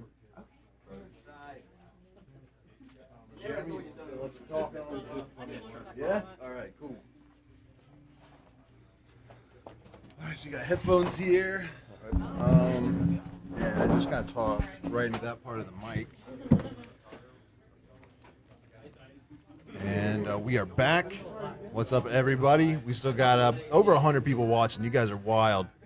So I am here, joined today by Jeremy Huff, and it says on his badge, Arachnid Empire. Yep. I don't know what's on. What does it say on my badge? Oh, it just says the Tarantula Collective. But tell everybody a little bit about who you are and how this all began for you. Sure. My name is Jeremy Huff. Originally from Toronto, Ontario. I grew up in Canada. My father was a herpetologist, so I grew up with reptiles throughout my life. And then he had one shelving rack of tarantulas. And at the time, this was late 70s, early 80s. It was a selection of about 3 different brachypelmas, some pink toes. He might have had a cobalt blue once or twice. Okay. There wasn't a lot of tarantulas available at the time. That was pretty much it. And certainly not captive bred spiders. So at about the age of 6, I begged and pleaded to get my own. Yeah. So it was, well, at the time, Brachypelma smithi. Who knows if it was smithi or hamori. But that was my first tarantula. I was about 6 years old. And then it kind of snowballed from there. So then I got a Haitian brown, which was the other type of tarantula. It was the cheapest tarantula on the market. They were $2 each at the time. In Canada or in the U.S.? In the U.S. Okay. But we could buy them in Canada for yeah, pretty much the same thing. We were doing imports So was at that the time. For Meetup? Canceridae. Yeah. For $2. They were $2 for adults. Wow. Brachypelma smithis were $15. Avicularias were $5. Theraphosa blondi was still $100. So it was, yeah. But I got a Cancerides. I was probably 9 years old. I got a Cancerides in that ended up dropping an egg sac. That was the first time I'd ever had baby tarantulas. Yeah. All these blue babies, gorgeous spiders. And that really got me excited to get into it. And luckily I had some good friends that kept tarantulas. A good friend of mine bred a lot of stuff, and we were able to trade. And he really introduced me to a lot of the more exotic species. Yeah. Gave me my first Trinidad chevrons and the Mombasa golden starburst baboon spider, which is what is now everyone just calls OBTs. Yeah. But this is the original one, the golden form, Tarantulas murinus, and it just kept going on there. And I used to buy a lot of stuff from Brian Capiz. He was able to ship to me to Canada. I'd save up my money and order whatever as much as I could to keep the shipping worth it. So I was able to get Versicolor when they first came out. I was able to get Poke Rufilata and a bunch of things. Mm-hmm. And my collection grew and grew, and I started breeding a lot of stuff. And in Canada, I was by far the biggest breeder. There weren't a lot of people in Canada keeping stuff at the time.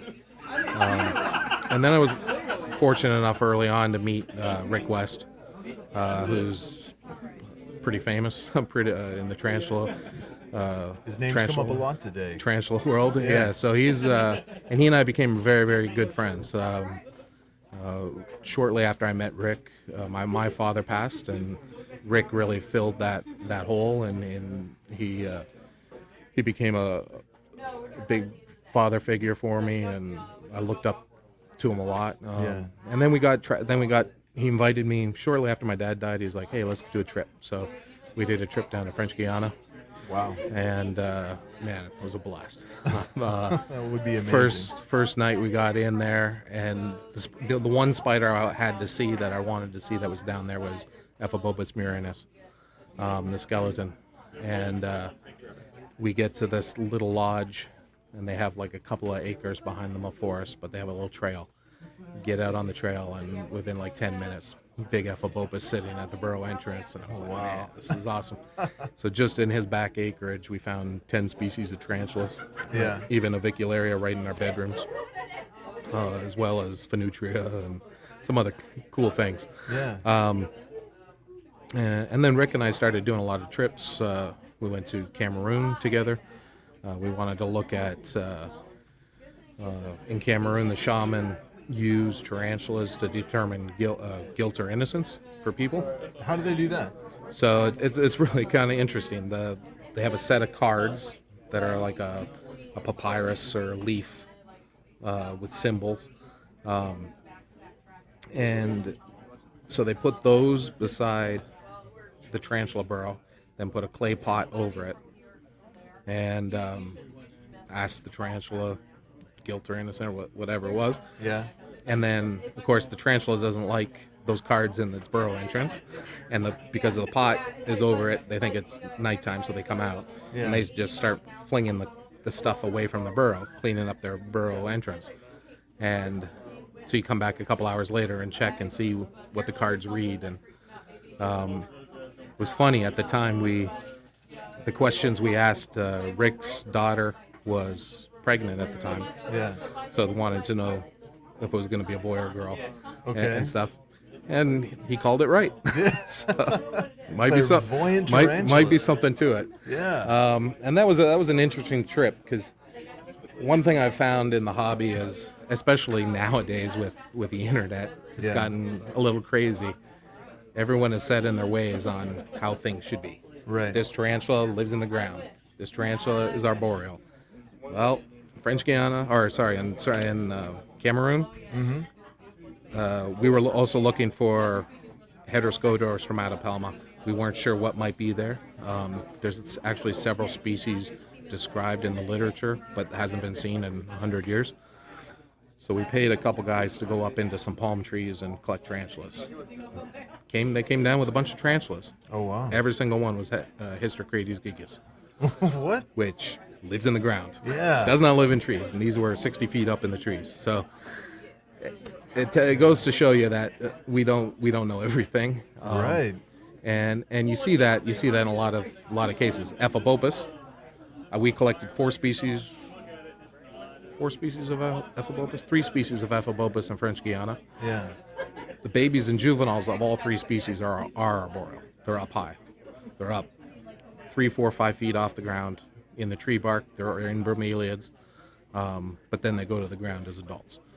And we just saw that routinely in places. You'd find stuff where they shouldn't be here. Yeah. Why are they here? And I've seen it in a lot of different things. So were those H. gigas, were they living like communally up in those trees, or was it like they're pretty spread apart? In a single palm tree, they would pull several adults out. Yeah. So who knows how many are in there? And have you heard of anyone trying to keep that species arboreally, like in captivity? I've never kept them arboreally, and who knows what it is? That maybe it's as babies they just go anywhere, and so as babies they're climbing up in the tree, and then at the top of a palm tree, a person can stand in the top of a palm tree. It's almost like land. There's detritus. There's broken down leaves in the crown. Probably plenty of bugs. It's very, very, it's very possible that to them it's no different. Yeah. being up high versus being low. That's Because very we fascinating. found them at the base. This was a few feet from where we were having the one tarantula read the cards on the ground. Yeah. And then while we were in this village, we asked a couple guys to go up their palm trees next door. Yeah. And so That's wild. and then we did it at another village. It's the same thing. Asked them to climb trees. They climbed trees. Hystrocrates. We never found Hedroscota on that trip. We never found a Stromatopelma. So that was a bit unfortunate, but it was also kind of cool to see that. See that Hystrocrates is, because if you look at a Hystrocrates, they're built to dig. Their hind legs are swollen, thick. They're built to dig. So how are they finding a niche up high and remaining there? Yeah. So when you go on trips like that, Yeah. like what all is like? I'm very curious because Tom and Frank were also talking about taking trips to like Central and South America. Yeah. So when you go on these trips looking for stuff, are you actually collecting and bringing them back, or are you mainly just trying to observe them in nature and take notes and just learn? Well, it can be either way. I mean, on our trips, we chose countries that we could get permits for. Okay. So French Guiana, invertebrates, we could get a permit for. Cameroon, we had arranged to get permits for. Malaysia, we did a trip there, we could arrange. We can't do India, can't do Brazil, can't do a lot of countries. Yeah. Because you can't get a permit unless you're working for a scientific institution. Gotcha. I then worked for a number of years for the American Museum of Natural History for Dr. Lorenzo Prendini and the Scorpion Lab. And there I did a lot of field work as well. And it was the same thing, like couldn't do India. They just weren't going to accommodate us for even scientific collecting permits because they have their own scientists. I get it. They don't want to share. Yeah. But in that case, sometimes it would take months for me to get all the proper paperwork and the okays and all the permissions. And then once you get into the country, it's almost never the way it was supposed to be. It's almost never smooth. You're killing 2 or 3 days in the capital trying to get the paperwork, and then you got to make sure you're keeping a couple days at the back end of your trip to make sure they approve everything. Yeah. And that was preserving stuff. That was for the museum. We were preserving stuff. It wasn't taking any of the live stuff out. But even that was still a hassle. Sometimes we had to combine and work with a local biologist who'd be on our papers or what have you. But they would then we would also have to deposit a certain portion of the material back at their local museum. So if we collected 1,000 scorpions, we might have to send 200 of them back to the original country which that's fine. But it's a lot of work. It's a lot of hassle. It's not like you can just go and take stuff. There are a lot of in a lot of countries they have a lot of people guarding the areas. Really? I've had soldiers or rangers pull guns on me in a couple of countries. Because they didn't want you collecting specimens. Because I was out at night in the dark with a little flashlight where I shouldn't have been. Yeah. And other stuff going on in or this woods. using a UV light, which really throws people off because they think it's like aliens or something. And the one place in the Dominican Republic, I had actually gone there during the day. Yeah. I had a friend of mine who spoke fluent Spanish. Explained to him, we're coming back tonight. Okay, no problem. Yeah. And then I'm walking and hear the shotgun. Oh, gee. I'm like, but then they kind of were laughing because they knew it was me. But so do you always have to get a guide? Or do you no, I mean I've done a lot. I've done trips completely by myself, which I don't really like doing. Yeah. I did a trip to French Guiana. My second trip to French Guiana, which was completely by myself. And there was a few times there where I was thinking I was being stalked by a jaguar or something in the forest, and I was like, maybe I won't stay out too late. I'll get out of here. I prefer to go with somebody, but I also prefer to. In some cases, I do like a guide or somebody who just knows the area. I did a trip to Senegal and Guinea-Bissau. There's several dialects. I don't speak French, but then there's several African dialects that, depending on where you are in the country. Yeah. So for that we hired a driver who spoke English, spoke French, and then spoke Wolof and a couple of the other dialects. And even though he had no interest in helping us catch scorpions or anything like that, Yeah. He guarded our truck. He got us through some stuff, and helped us get our permits and everything we needed. Like, he was a good middleman to have. And I think in certain countries, the countries where you're not familiar, that's a great bonus, great thing to have. Yeah. Did they ever look at you like you're insane when you're hiring Oh, a yeah. guide? Like, Yeah, you I wanna mean, do what? Yeah, they think they're crazy. But it's funny too, because I've been in places where like kids will come out and see what I'm doing, and then they'll run off, and 10 minutes later come back with buckets of the same thing I'm catching. I'm like, what? I was in Senegal, and I was catching an Androctonus, and I had a bucket, and 10 kids came over and looking.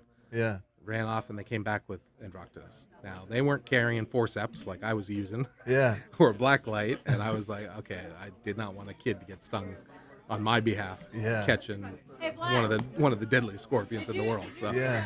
I was like, yeah, okay, thanks guys. But oh, that's wild. yeah, it's been fun because when you travel like that and you get to know the areas and then seeing people and getting them involved. Yeah.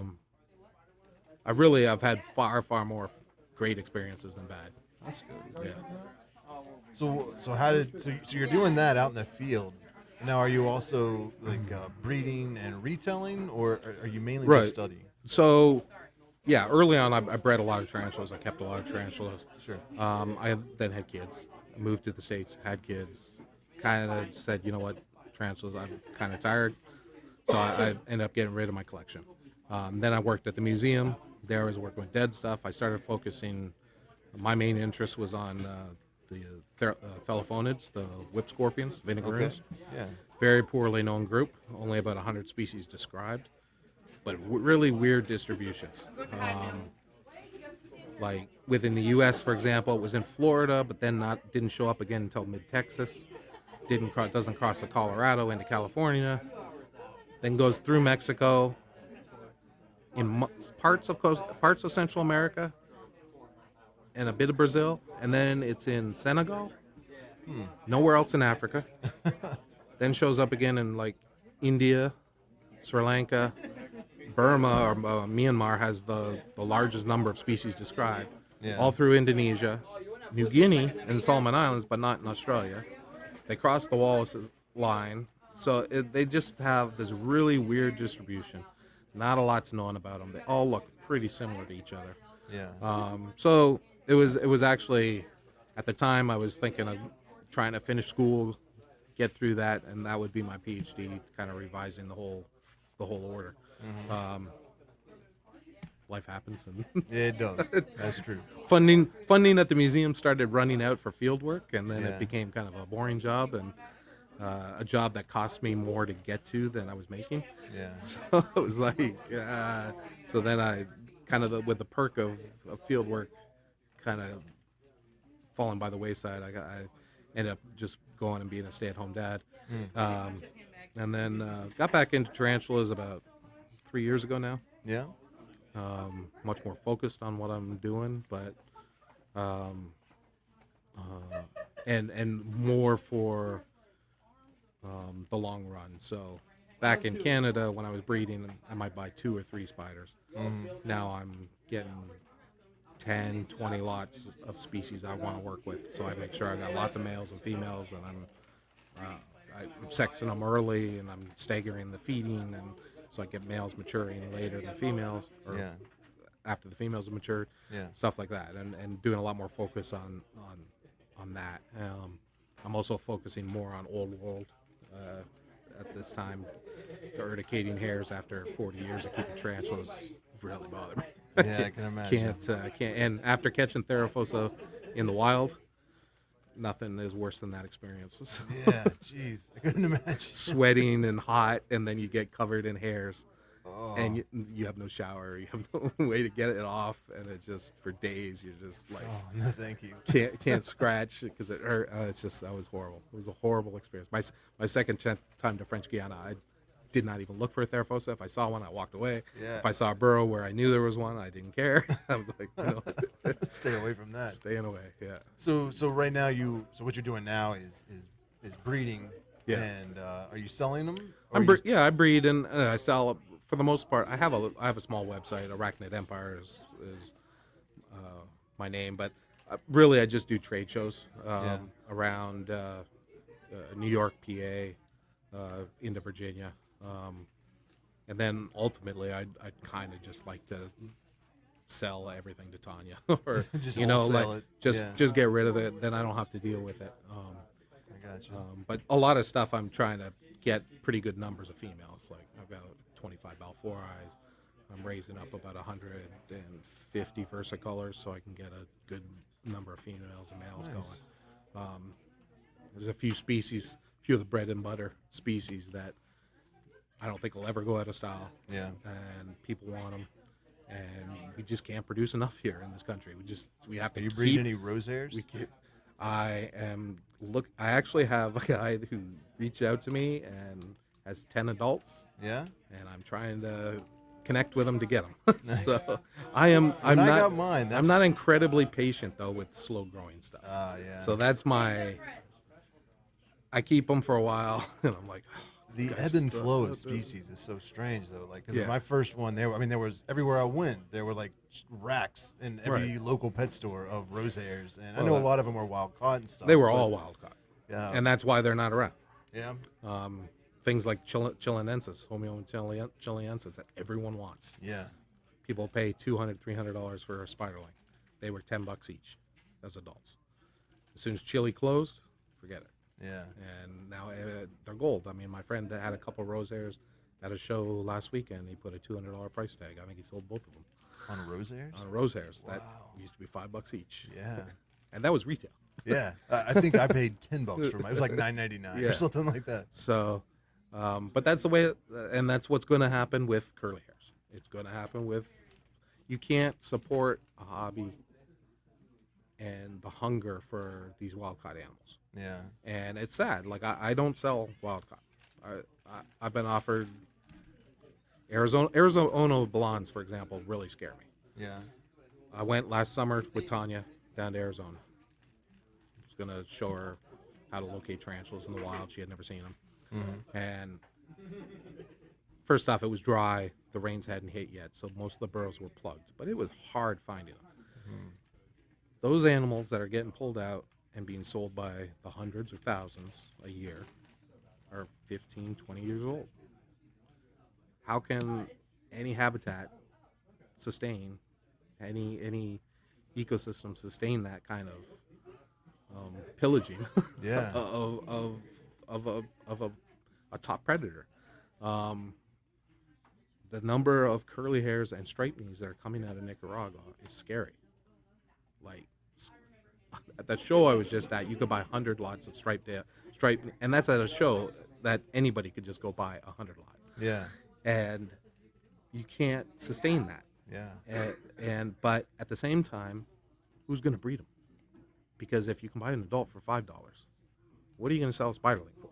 Right.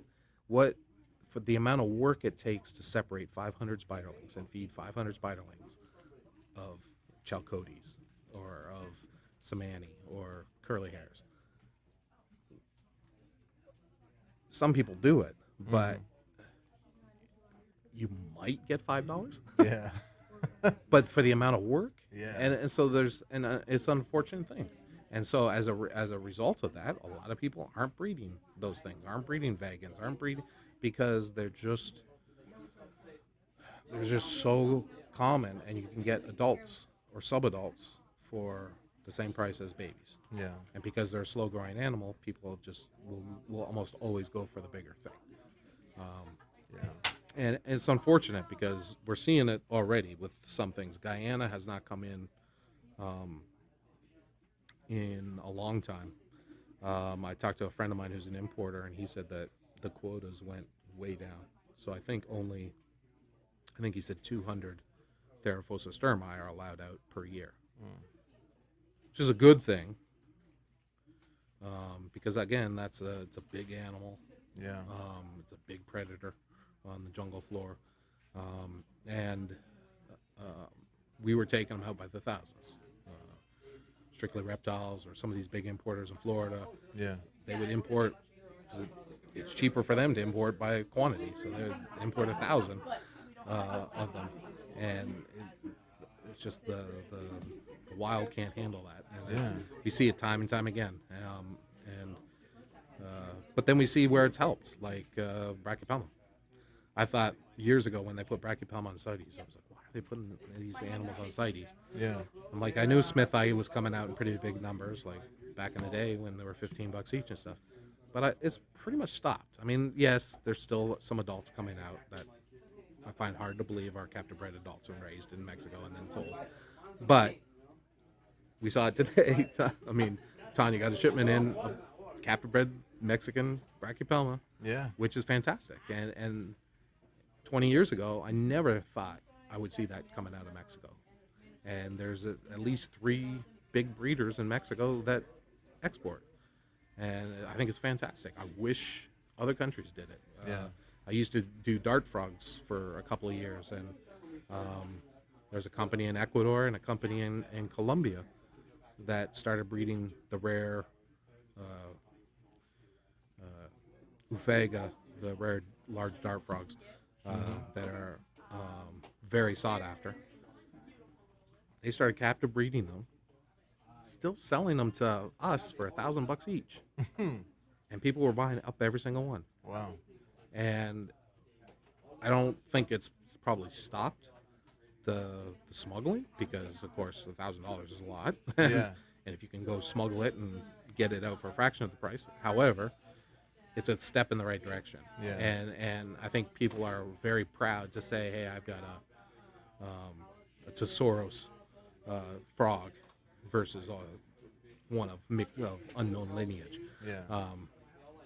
So I would love to see that happen with tarantulas. I mean, there's certainly countries that, Brazil. I mean, if Brazil would ever allow that, I know they allow it for marine fish and like aquarium fish and stuff.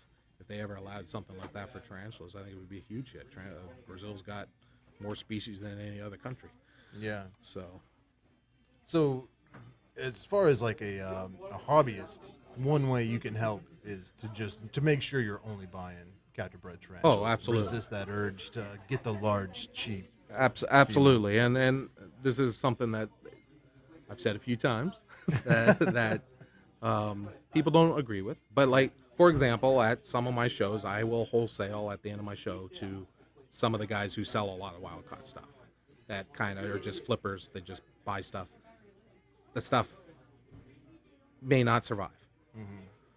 But in my mind, I'm thinking I'd much rather see a captive bred animal die of neglect or of whatever it is, than see a wild caught animal die. So if me selling him or them 10, 15 species of captive bred stuff, then when he gets the next thing from Strictly that only has 2 species of wild caught on it, maybe he will say, oh, I got plenty of spiders already from Jeremy. Yeah. And so that's kind of the way I've always thought. A captive bred animal, you can't release it back into the wild. They're captive bred animal. Yeah. So I'd much rather push those on some of these guys who just flip stuff. I'd like to produce enough that I can call up Strictly and say, hey, buy 500 lots of versicolors, 500 lots of, and then sell my stuff to them, even though they might not have a great reputation and a great reputation for bringing in wild caught animals. But I'd much rather have them selling captive bred animals, whether it's from me or somebody else. I followed that logic. Yeah, that makes sense.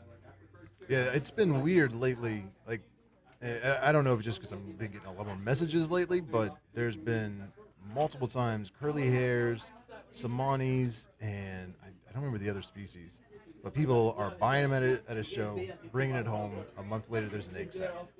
Yeah. And they're like, why? And I'm like, well, that's because it was probably a wild caught. Yeah, so You know, tarantulas in the wild, they breed in the fall for the most part. Like if we take something like Samani and stuff, they're going to breed in the fall when it's kind of the start of the dry season. That's when the males mature. They come out, they breed.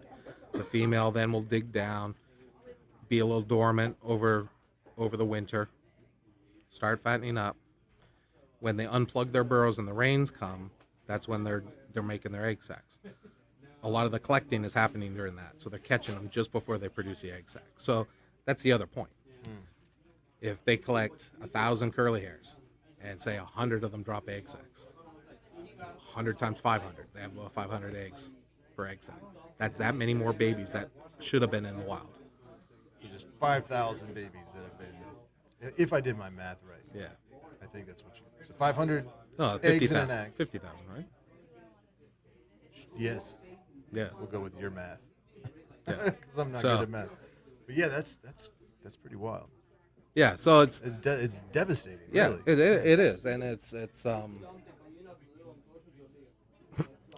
we can do something about it. Yeah. We can promote captive bred. We can not go after the adult pink toe, the adult curly hair, and insist on buying captive bred. Yeah. Now, that's not to say I'm not interested in wild caught myself. I still, if it's a species that if it's a species I've collected, for one, because I know I'm collecting just for me. I'm not collecting. I'm collecting 5, or I can sex them in the field. Okay. like I don't need to catch every one. Right. Or if say an importer does bring in something, like not too long ago, an importer brought in some stuff from Vietnam, and I was like, that looks different. So I bought some because I wanted to know what they were. Yeah. And they look different than kind of what has always come in. So there are cases where that is the case, but we know what curly hairs are. We know what striped knees are. Yeah. They all come in with egg sacs, so there's plenty of babies available. Even at the shows I do, reptile vendors have them as freebies. Yeah. So they're out there. Just got to be patient and raise them up and get them to an adult. And that's the joy of keeping stuff, seeing something grow, and all the changes, especially some species like versicolor. It's a different color every time it chicks. Yeah. Like it's a different shade of blue as the baby is to juvenile, and then starts getting the adult coloration. Different patterns. And different patterns, Yeah. and it's just they change every step of the way. That's why I like the green bottle blue so much. Yeah, exactly. Green bottle blues. Green bottle blues, hands down. If you're only keeping one tarantula, it's the tarantula I have. Heck yeah. It's I agree. 100%. great feeding response. They grow fast, colorful. They're always out. They silk. I mean, that's kind of what everyone wants. Yeah. There's a whole bunch of tarantulas that are common pet tarantulas that people want. To me, are pet rock. Yeah. Like, Grandma Stolopulchra is a beautiful tarantula. Doesn't do a damn thing. No. Just sit there. Yeah. Like, every day it'll be sitting in the exact same spot. So, yeah. That's very cool. So if people want to find out more about you and what you have available, what's the best way to come across your information? So my website's arachnidempire.com. Okay. Best to message me, though, because I'm not real. I get a lot of different stuff. And sometimes I only get a few, so I don't put them on the website. Yeah. And you could also Google my name. I've got some papers out there on whip scorpions and scorpions if you want. If anyone, I also have 2 tarantulas that have been named after me. So you do? Which ones? Pseudocnemus Jeremy Huffi and Okay. Trichopelma Huffi. Just got described. That one's from first one was from Malaysia. Second one is little dwarf species from Dominican Republic. Very cool. Yeah. Congratulations! Can you say congratulations for having a species I think it's named cool. after you? I think it's cool. I didn't know if that was the correct etiquette, but I would want. Yeah, that's exciting. I only have one of them in my collection. I need Trichopelma still. Yeah.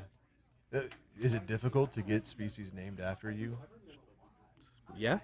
Yeah? Well, yes and no. I think that would be if like part of the you're deal. if you're a pro, like I was a pretty prolific collector at the museum. I Yeah. collected thousands of scorpions. I found several new genera, several new species. I discovered Avicularia requesti, which is now Antilleana requesti, in Dominican Republic. So, I mean, I've always considered myself a very observant person and good collector. Yeah.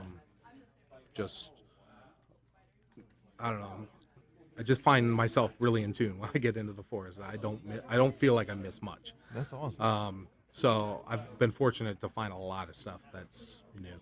Yeah. And it helps also going to countries that aren't well traveled. Yeah. Aren't well explored. Being in French Guiana or Senegal or Guinea-Bissau, some of these countries that people just don't go to. Yeah. Or haven't gone to for a long time to collect, has really helped. I mean, and in Dominican Republic, I've found four new species of tarantulas there, and I probably have found 3 or 4 new species of whip scorpions there. It's an amazing country for arachnids. Unbelievable country for arachnids. Yeah. Cuba's even 10 times better from what I hear. Oh wow. Like Cuba's unbelievable. The number of species there. Yeah. But they're like in Dominican Republic, there's probably 40 species of scorpions. Yeah. And I mean, even if we look at all these Formictopus, like I was joking earlier today with Frank and Tom about it. I'm like, Formictopus to me is all one thing until somebody sits down and figures it out. Yeah. Green femur, full green, gold carapace, like all these different purple, blue, like. Yes, Dominican Republic is very diverse. There's a lot of stuff there, but it's a tiny place. You can get from any point in the country to any other point in the country within 5 hours. So to think that there's this many species, it's very possible. Yeah. We see it in scorpions, but scorpions also have very specific niches. You get them on, you'll get one species on foot tall grass, and then you get another species on the bark a foot above. You get another species up in the leaves, like in the same spot. Right. Tarantulas, not so much. They're bigger. They take up more space, and especially Formictopus, they all kind of live in the same spot. So you're very unlikely to get 2 species in the same area. So you think that they would just be morphs? or I think variations? they could be, but nobody's done any work. Nobody's done. I don't know what their spermatheca look like. I haven't spent any time looking at molts or anything like that to do. It's a species I can't really keep. I decided to get back into them, and I got a bunch. Started scratching. I was like, yeah, no more Formictopus. So I got rid of Formictopus. I got rid of all my Pamphobates, all my Theraphosa. I can't do them. But some work needs to be done. It's very possible. Yeah. And it would follow a lot of the other stuff that we see in Dominican Republic in arachnids. Whip scorpions, amblypygids are very diverse there. And some of the other spiders are very, very diverse. Like the little Trichopelmas, I found 3 species, all relatively close to each other. I didn't know what they were. I collected them for the museum, put them in there.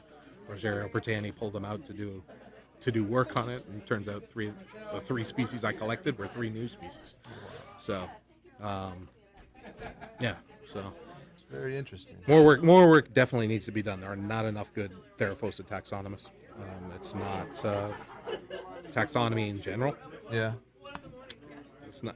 I think it's glamorous. I love it. Yeah. But museums don't. Museums aren't even hiring. Taxonomists are retiring, and they're not really. They're more interested in molecular work or something like that, which is cool. It's different. Yeah. But we still don't have, especially with invertebrates, we don't have a good grasp of what we have in for our biodiversity worldwide. I mean, it's unbelievable what you can find. And people always ask me, like, how do you find these new species? I'm like, just go look. I mean, it's open your eyes and look down. I mean, we just found a new species of leopard frog in New York City. So, wow. I mean, they're there. You just gotta look for them and find them. So, yeah. Awesome. I know this is kind of a weird environment to be having a conversation and doing a podcast with all these people walking around and stuff. All right. But would you be willing to maybe do something like this in the future in a more like through Zoom or something like that, where we can talk without all the distractions? And Sure, stuff? no problem. You seem like a wealth of information and experience. I'd really like to dig deeper and Yeah, hear sure. some more of your stories, if you don't mind. No problem at all. I do have one last question. You were talking about how there's a need for more taxonomists. Yeah. But there's not really openings or people hiring. There's not. It's hard. It's a hard job to find and get. So like if people listening, I know a lot of them are young, Mhm. and they want to kind of get into like biology or arachnology, stuff like that. Like, what is the career path or So I think school that you take to get into Yeah, that kind of I field? think you want obviously a biology major, entomology majors, and really get into the molecular part of it, the DNA, and then you can. Once you're in, you're in.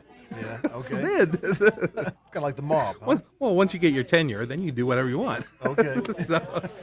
But I think like the classic taxonomists who would just go in the field and collect and describe and draw and all of that. It's not completely gone away. It's just the focus, the big money, the money for grants and stuff is around molecular. So they're just. But you can incorporate like doing DNA. Yeah, you can still incorporate all of that into taxonomy. Yeah.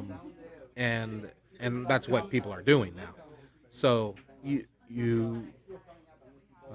can do that. But what I noticed at the American Museum of Natural History, like after I left, I know there was a lot of talk of bringing in people more into viruses and bacteria, which is cool, but you can't see it. You can't go into a museum and look at it. Like Yeah. it's not really.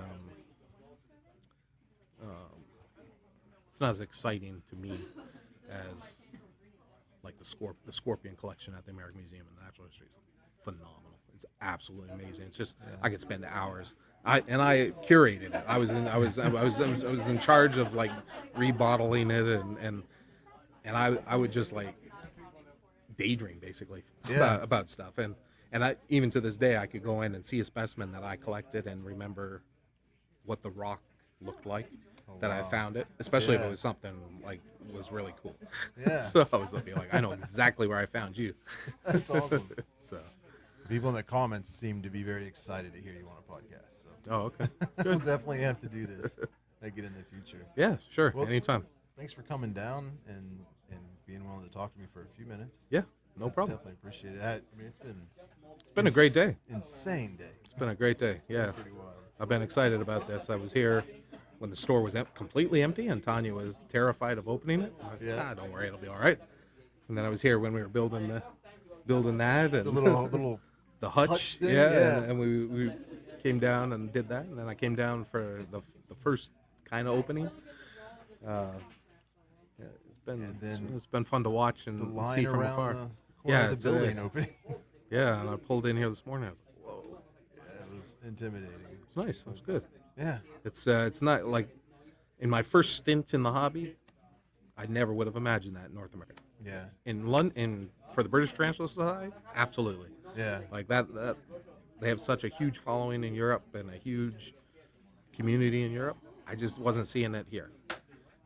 But in the last few years, that's what kind of got me back into it. I was like, because I've always followed it. Yeah. Even though when I was out of the hobby, I've been friends with Frank for going on 30 years. And so I've kind of always still followed the hobby and seen the new species. Like when Balfour came out, I was like, I should get back in the hobby for that one. And a couple other things. Yeah.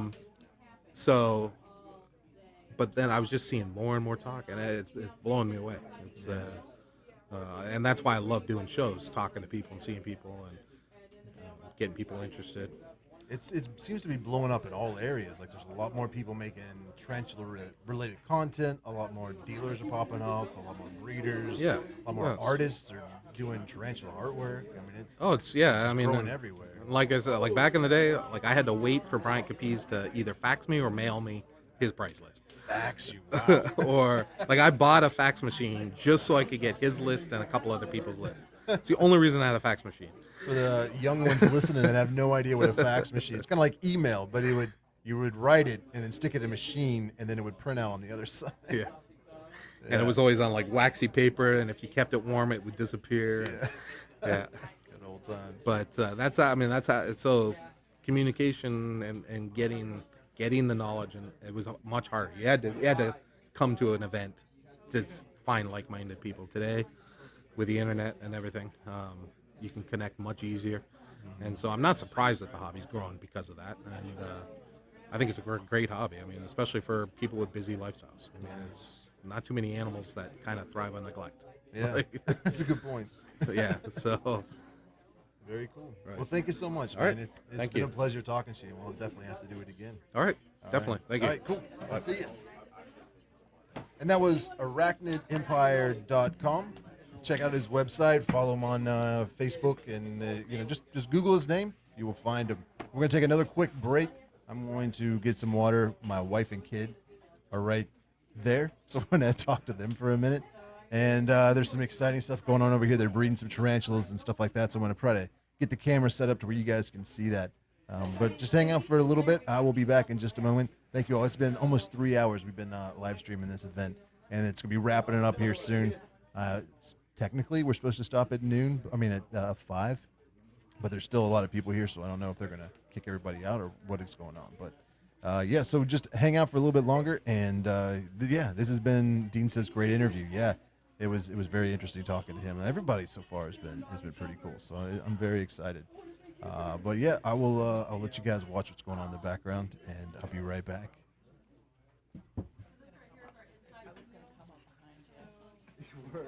It's still going. Oh. They're small, but the male's been tapping. It's a good time.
Get her past that fear stare. And we'll let you know where to send her or, somebody to work with. I'm gonna wait until it comes out. Like, I don't want to take the whole thing apart to get it nailed.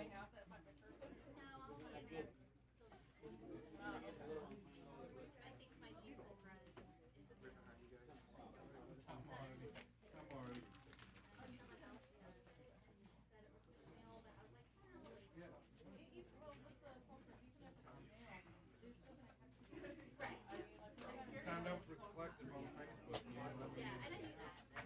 Like when? Just a few minutes ago? Like an hour ago. I'm a slacker. Excuse me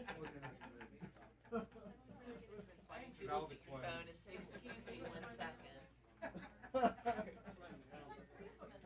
I've been chilling with all this stuff. I was gonna let you do that. One guy here, but that's So this lady ordered I don't know. Male, female, I don't know. The mature male is the size.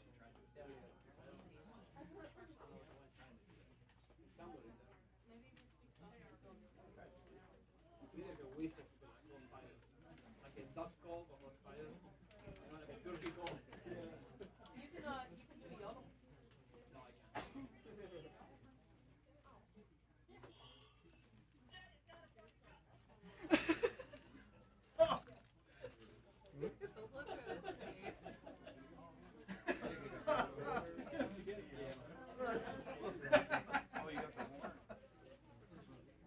That's funny. They are.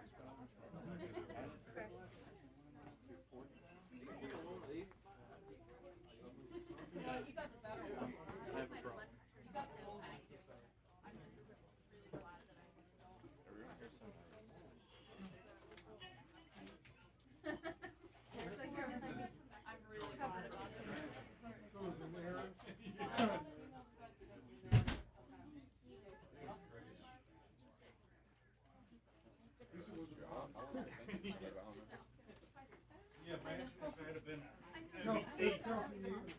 Yeah. Imagine if that had been heavy too. Right. Oh yeah. Like before, like You guys have a good one. Is he selling the stickers here? I know that these are. Those? Okay. I don't really But yeah, the stickers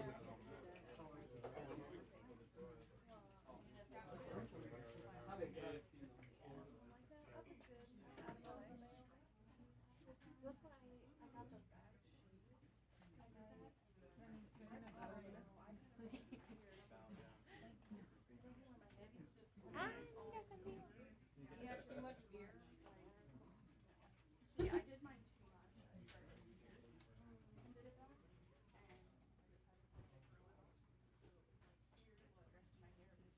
Oh, so it was like a weird reversal happening with the growth? Yes, very strange reversal. Yeah, that's what I kind of stopped here, but I think Anything else? I haven't really got like one of those on. I got my lemon patch mail I brought too, but I don't think you guys heard of it. That's exactly what I'm gonna go for, but I don't have the voice for it. Have it for Meetup, Dominican Republic, the green femur, you know, fair. The male matured like a month ago. No stomach yet.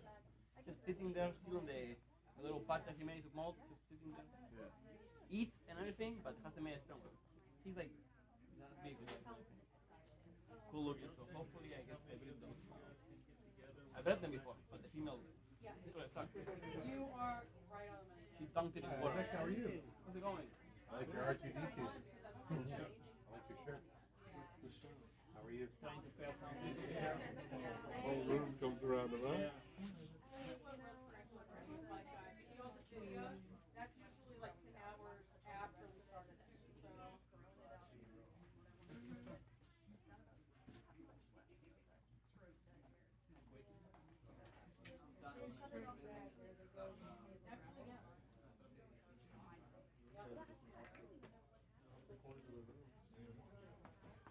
Sitting there chasing each other, you know. I got two of them running.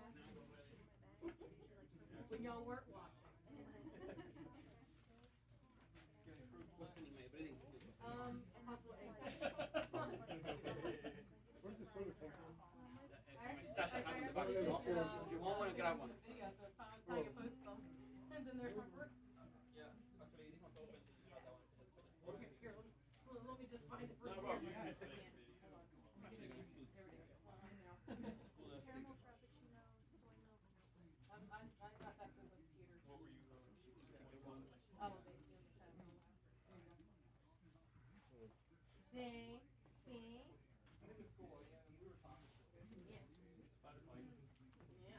Yeah, I got those for you. Hey, Tony, I meant to ask you about your each figure panel. No, Separate panel or anything, or what is- what's your- Not even good. That's what I was like, people experimenting.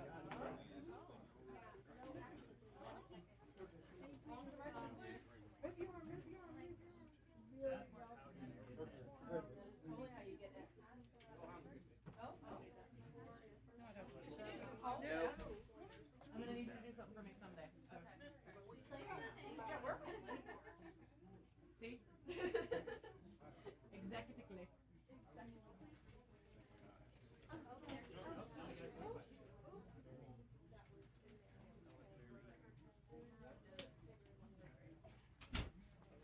Alright, guys, I'm going to give you a closer look, so give me a second. I'm going to get my phone set up here. Yes? Do you want anything from Starbucks? Oh, What would you like?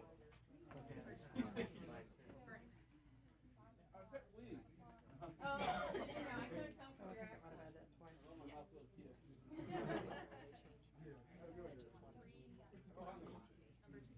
No cream or anything like that?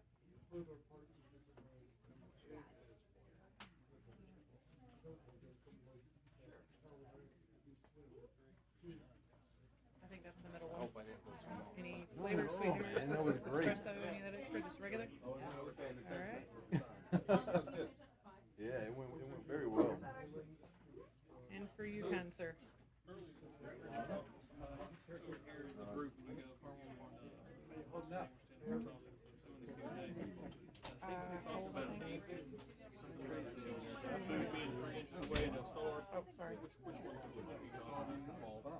You know? Yeah. So. Yes. Yes. Unless the food soon. You're very welcome. But too often, You want anything, Barry? yes.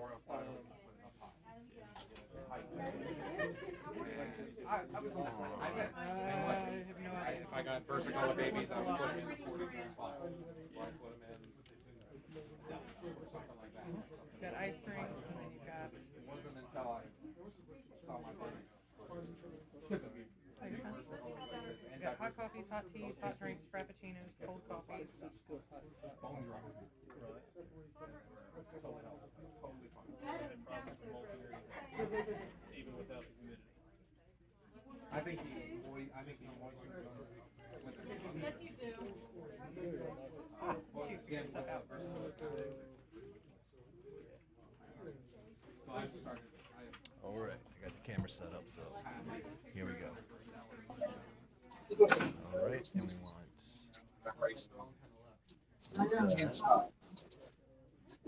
want.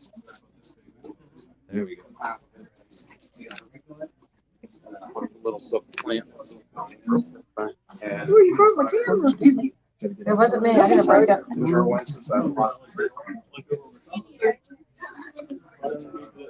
Oh, not you, not you. Yeah, I hate to tell you, he's looking at the spider, like, I don't know. I can't figure it out, but you know, his picture.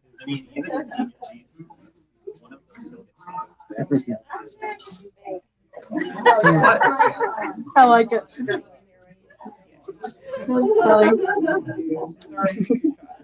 There we go. There ain't much going on here. She's trying to wave. She's not into it. Runs a family friendly channel. There we go.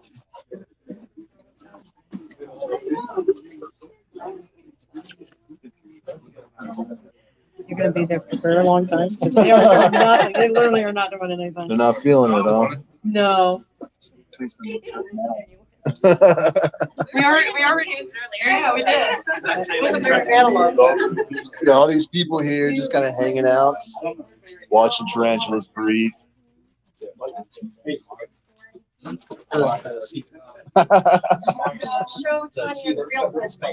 Okay, this is Tanya Stewart. This is Kate Stewart. This is my wife. Not Tanya. This is Tanya's husband. He's hiding from the camera. This is Barry and Isaac. And a bunch of other people hanging out in the back there. But yes, that is Tanya's husband. This is my wife. Just kidding. Just an actor. Don't say that. People will believe you. And then way back here, where is he? There's Ryan. There's my son. He's not happy about being on camera. Is your son? Yes. Oh, cool. So what we got going on over here? Nice. I always do this the wrong way. There we go. I don't think they're gonna excuse me. What if you ask her to start playing music also? I kind of wish that. So, say hi. Say hello, everybody.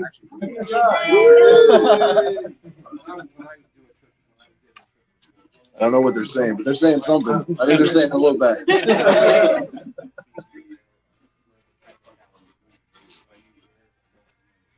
Is the music helping? So yeah, we're gonna switch back up to the other camera. You guys can watch it. We'll be doing this for a little bit longer, and then I think we're gonna be closing up shop. So thank you all for hanging out. Stick around for a little bit longer if you want to enjoy some more kind of voyeurism. But it's been a good time. There's been a lot of people here. It's been a lot of fun. Thank you all for hanging out and listening to all these interviews. And we're just gonna switch back to the main camera. So I'll be back in just a little bit.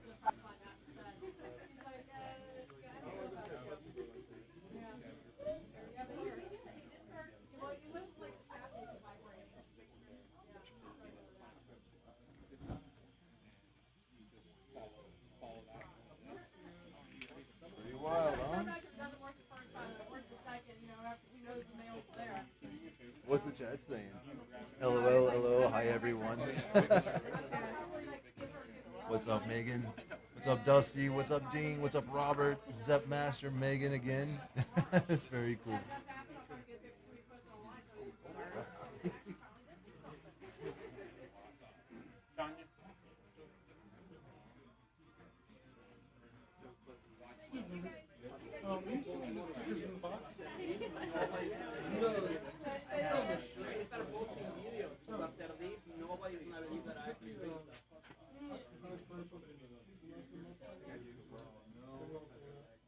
How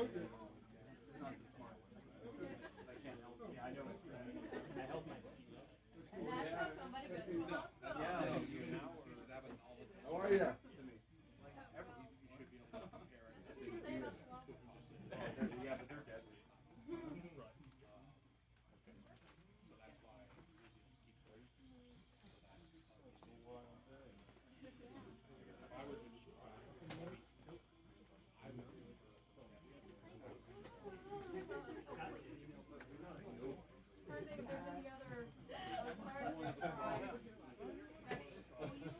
Tickets are in my bag. In the truck.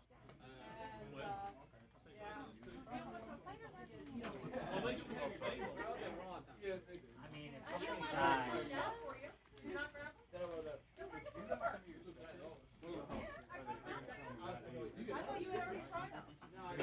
Shirts for sale.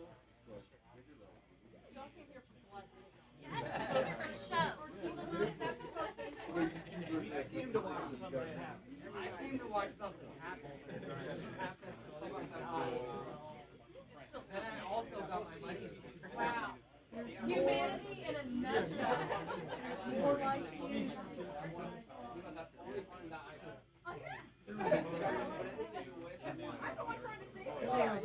Go for it, single, but if he dies, he dies. That is it's a southern spider. Really? Yeah, it's nothing like crazy. This guy was making these. Those capsules? I'm watching it out there. Those things are interesting. Yeah, he sent me one in the mail, and I was like, I don't know, where am I getting these spiders? It's built specifically for that. For that. Yeah. That's interesting. Yeah, he was wanting to do a video. I'm like, why no? Nobody sells them. They're very common, but they're all southern and up north. So, I mean, he's like, well, I'll come up there and give you one. And it's just like, I wanted to see other people and show me. Yeah, it was pretty interesting. So I'm kind of excited to take it home and put it in that enclosure so how it works. It'd be pretty rad. It's pretty. I mean, I've never seen an all one before like that. Yeah. I'd be kind of scared. Yeah. Of getting out with it. Well, I guess the way that they are in nature, they find a hole in a barn and between pieces of wood and they just stay in there their entire life and build a web on the outside. They'll come out and grab prey and then go back in there. And just like, but that enclosure's sealed up. You gotta lift up the plastics, like it okay, I slides didn't off. see that. Yeah, so it's that makes more there's sense. no way they can open it. It's pretty neat. I don't know. A little hole forever. Yeah. And has a little buffet right out front. It's like, what you getting me today? It's like DoorDash. Yeah, so they don't have to pay delivery fees though. Yeah. It really. Oh, I thought I was about to step on something. Oh God. So important, and I was like, oh, what did I step on? I stepped on something.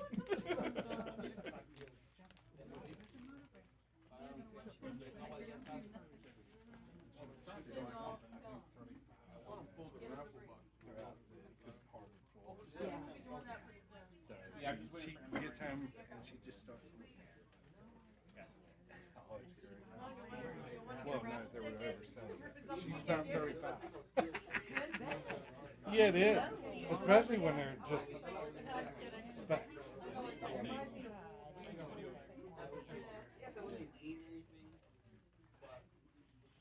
What's that?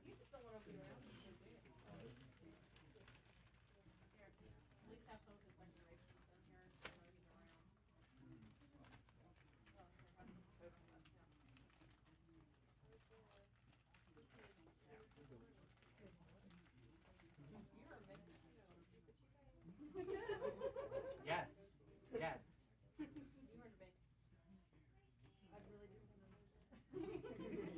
Welcome to biology. Yep. So did I ever explain what the males do? Walk. Well, no, how the tarantulas do. Well, and they're kind of the same. It's a little bit more you. There you go. You explain it. You explain it to my mom. Make a happy napkin. It's probably the best way I've heard it put. Okay, I want him to explain it all to my mom. So you don't know. There's a happy dance, and out comes the happy napkin. The happy napkin they make, they flip on their belly, flip on their back, you get a You're gonna make me do this? And then. And what happens after that? A lot of depression and sad.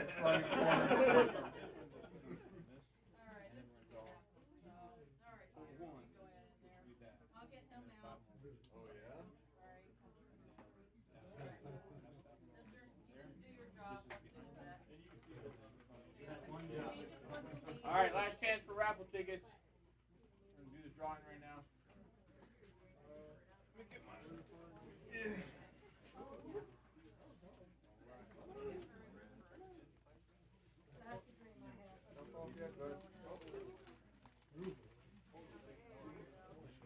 476008.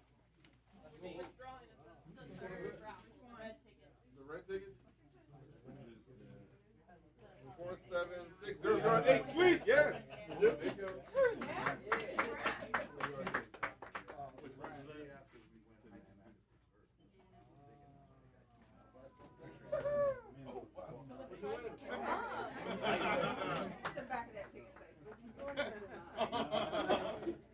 Sweet. All right, so we're gonna do 5 more drawings. I need to buy something to put in. Oh, we got enough. 5 of them at home ain't nothing in. That's a nice one.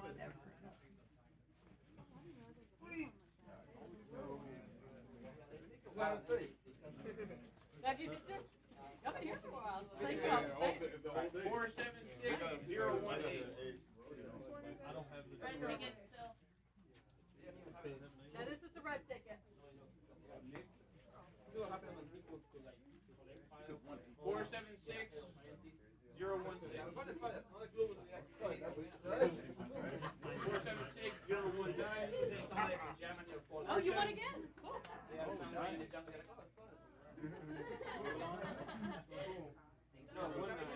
Oh, I think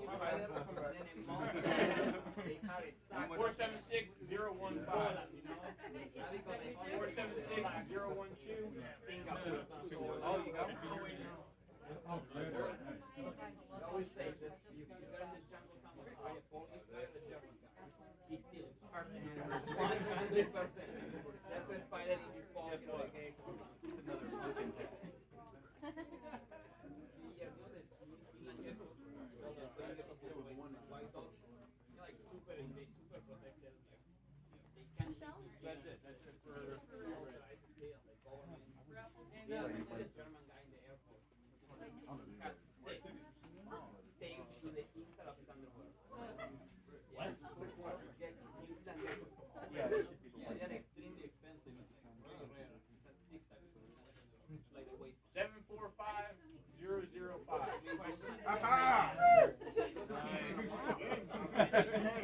Sweet!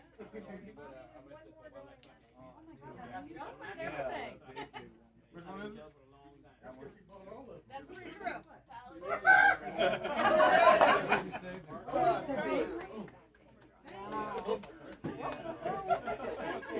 Y'all both did this one thing, still got your card out.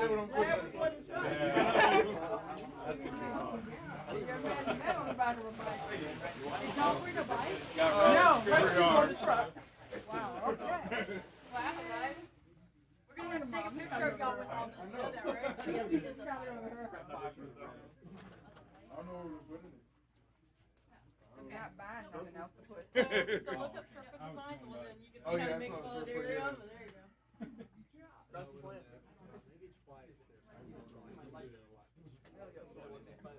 You could go in there. Yeah. He's already in there. White tickets still. 745011. 745004. Everybody's saying have mercy on him now. Won't you just stand over there? Save your step. Just give him all this stuff. Make it look.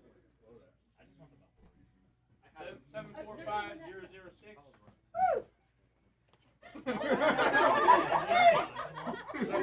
Keep it going. Y'all did shake up the bins really well. Yeah. We are gambling today.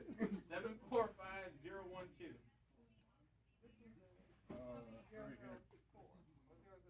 Oh, I think you won. 012. Yeah, we want two. So which one? Yeah, we want two.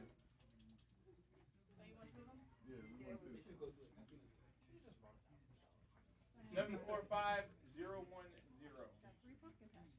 Really? Which one was the last one? Alright, blue tickets. Blue tickets, come on.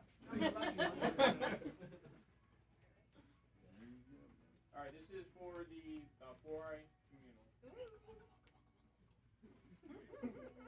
138005. Woo! Yes! Yes! You knew this was Yes! I am very Yes! Okay. Yes! So there's your bell for I communal. Yes! So I'm gonna give you $100. Go put it in the Oh, we're going. We're going gambling tonight. Yeah, all of us, we're all gonna go gamble, okay? Should go to Disney. That lady bug outside the room. I told you. We're gambling tonight. Oh, hell yeah. Oh, hell yeah. We're gonna do 20 more drawings for the. Let me check. Okay, y'all turn in all the rest of your tickets, okay?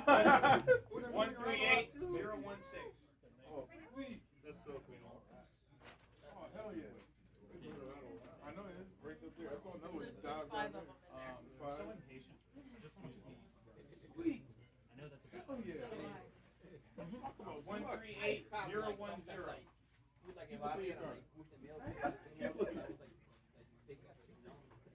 Is it blue still? Is that a blue one still? Yeah. Okay. Keep looking. 138009. What was it again? 138009. No. 138000. Sorry, 138013.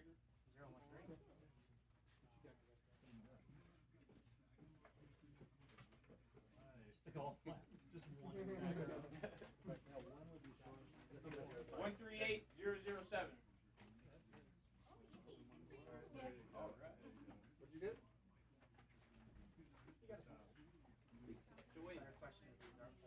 Charles Rock must be well. Wow.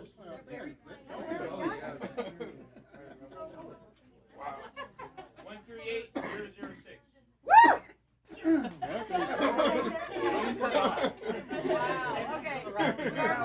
We're going gambling. We're buying a lottery ticket the whole nine tonight. Yeah, we saw those tickets. I know they are. 138012. I bought, I think 9 or 12.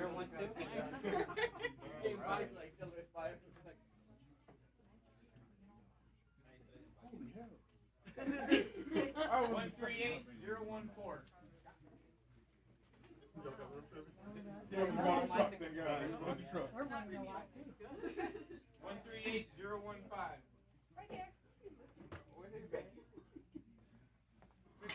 You need to do something with them. I'm wore out, yeah. You need to do something with them. They just won like Yeah. and the grand prize. 138008. Oh.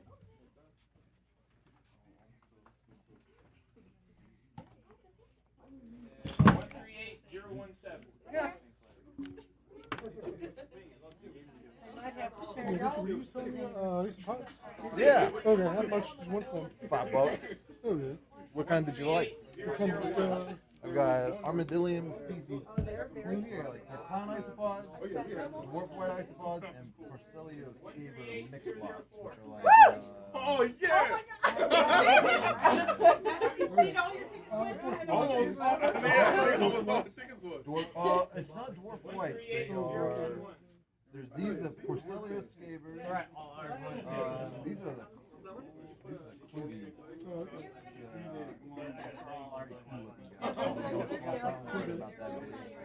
Gives us little babies. And then.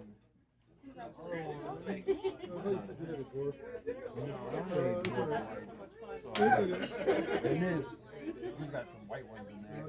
one thing is like if I like it from my scorpions, I don't want to Oh, yeah. I don't have any damn time for that. Sorry, but I know. They're all pretty. Black hole spot? No, it's just southern house spider.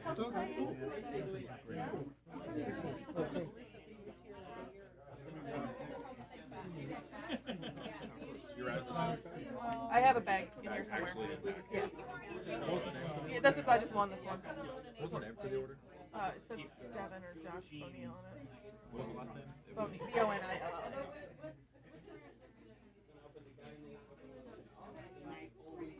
So here you guys want it, right?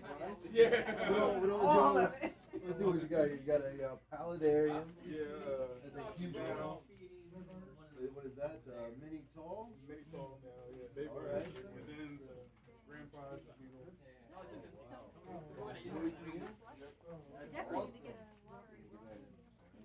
And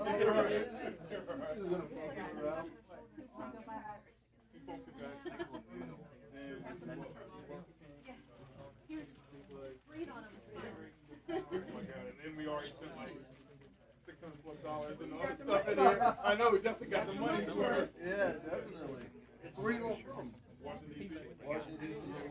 Right on. Luckily, we bought the truck. Oh, okay. I thought you were on a bike or something. Yeah, we're going to my cousin's clubhouse down the street after this. So, Yeah. We're going to show off. And now we're going to buy some camel tickets. Yeah, I'm going to get some scratch Oh, we're getting some scratch off, something. You guys are on a roll. Yeah, exactly. Do you actually live in DC? Or Yeah, we live in Northeast. We grew up in France. Congratulations. That's very exciting. Big winners here if you're not, yeah. Yeah. You guys see like the You did. They have like bigger electric blues. Oh, I did see that. I did see that. Now we know. I saw the big ones. How late should we expect? I'm gonna wait. I was like, because I also saw the Yeah, how big should we expect?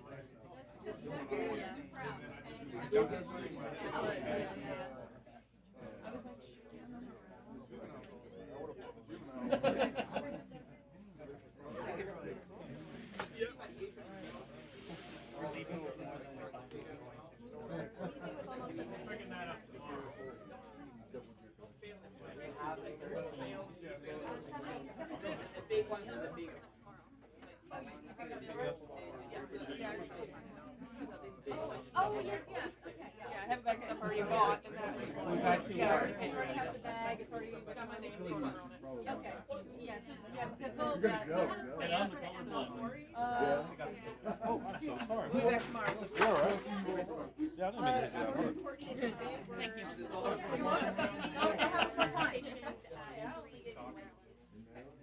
Thank you. A little over 4 hours, 4.5, yeah.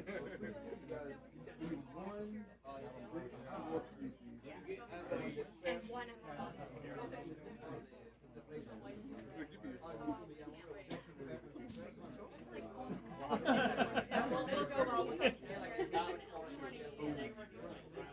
You guys got to be very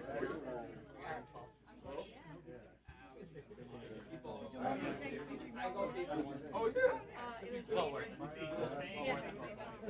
Definitely one of the That's what I'm saying. I paid $100 when $100 paid off. Yeah. This is technically, I think it's after 5, right? Smile. It's 20 hours.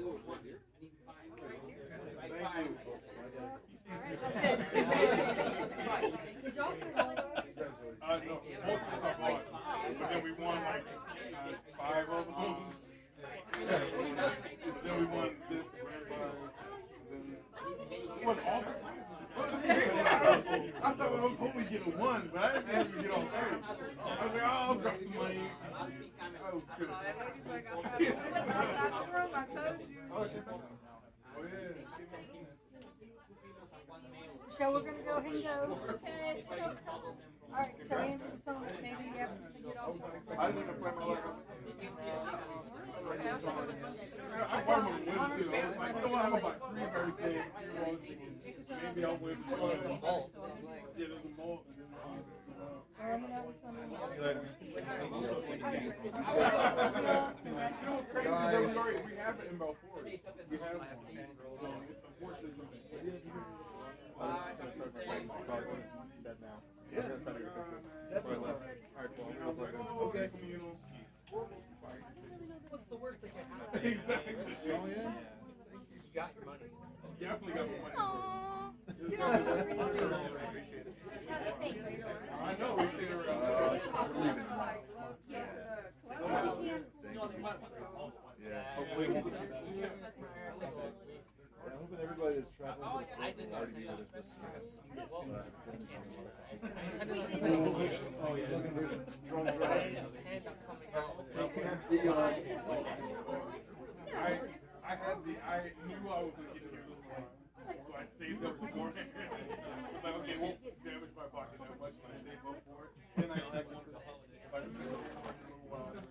right, guys, we are gonna have to wrap this up. It is 5:22. You can see all this stuff is happening. They did the giveaways. They've done the drawings.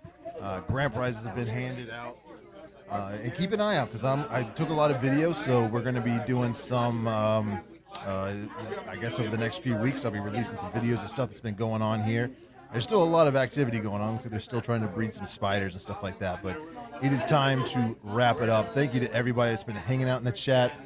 Sorry I haven't been able to keep up with all of these comments, but we've had some great interviews. We talked to Tom Batterson. We talked to Frank Soma. We talked to Jeremy Hall, and all kinds of people. So it was very cool. If you haven't had a chance to see the whole thing, once this live stream's up and once I finish it, it'll be like reposted so you can rewatch anything that you missed. And there'll be more videos coming out. They just got a big import of Mexican spiders in, so I want to do a little bit of filming. Just pretty much how, what they look like when they get imported, how they rehouse them, and all that kind of fun stuff. So thank you all so much for watching and hanging out. We've been live for over 3 hours now, which is way too long. So if you've been watching the entire time, you are pretty wild. So thank you so much. But yeah, I see little Nimbus 4 in here, Dusty Sotler, Zalima Zahir, D Professor, you guys are awesome. Michael 48, thanks so much. I hope you all enjoyed this. Thank you, Megan. We will have. We're leaving tomorrow, so tonight we're just gonna hang out and have some dinner with the crew here at Fear Not, and then go relax on the beach and pack up and head out and head home tomorrow. So we will be back. Any discounts for TTC fans online? There is a 20% discount if you go to Fear Not Tarantula's Facebook page. They've got that code up there. It may also be shared in the Tarantula Collective Facebook group, but I don't know what it is off the top of my head. So, Mr. Ozzy, go check out Fear Not Tarantula's Facebook group or their Facebook page because I know that they got a 20% discount posted on there. Actually, I think where I saw it on was Instagram, so it may be on their Instagram as well. So, MX Rubin, take it easy. Megan, it's always good seeing you in here. Michael 48, you guys are awesome. So thank you so much. I am going to get out of here, shut down this stream. It's been a good time. Everybody's starting to clear out. I think we were down from like 100 people in here to maybe like 20 or 25. But thank you all, and I will we'll see you next time. And have a great July 4th. Bye, Moon over Miami. Fuzzy mates, Christopher, love you too. You all be good. Take it easy. Your family is beautiful. Have a good night. Thank you, Sherette Cameron. I appreciate that, as do they, I am sure. Just VBC, a great meeting you. It was nice meeting you as well. See you later, Dusty. All right, guys. Goodbye. Happy July 4th. We will see you Tuesday for a new video. Bye.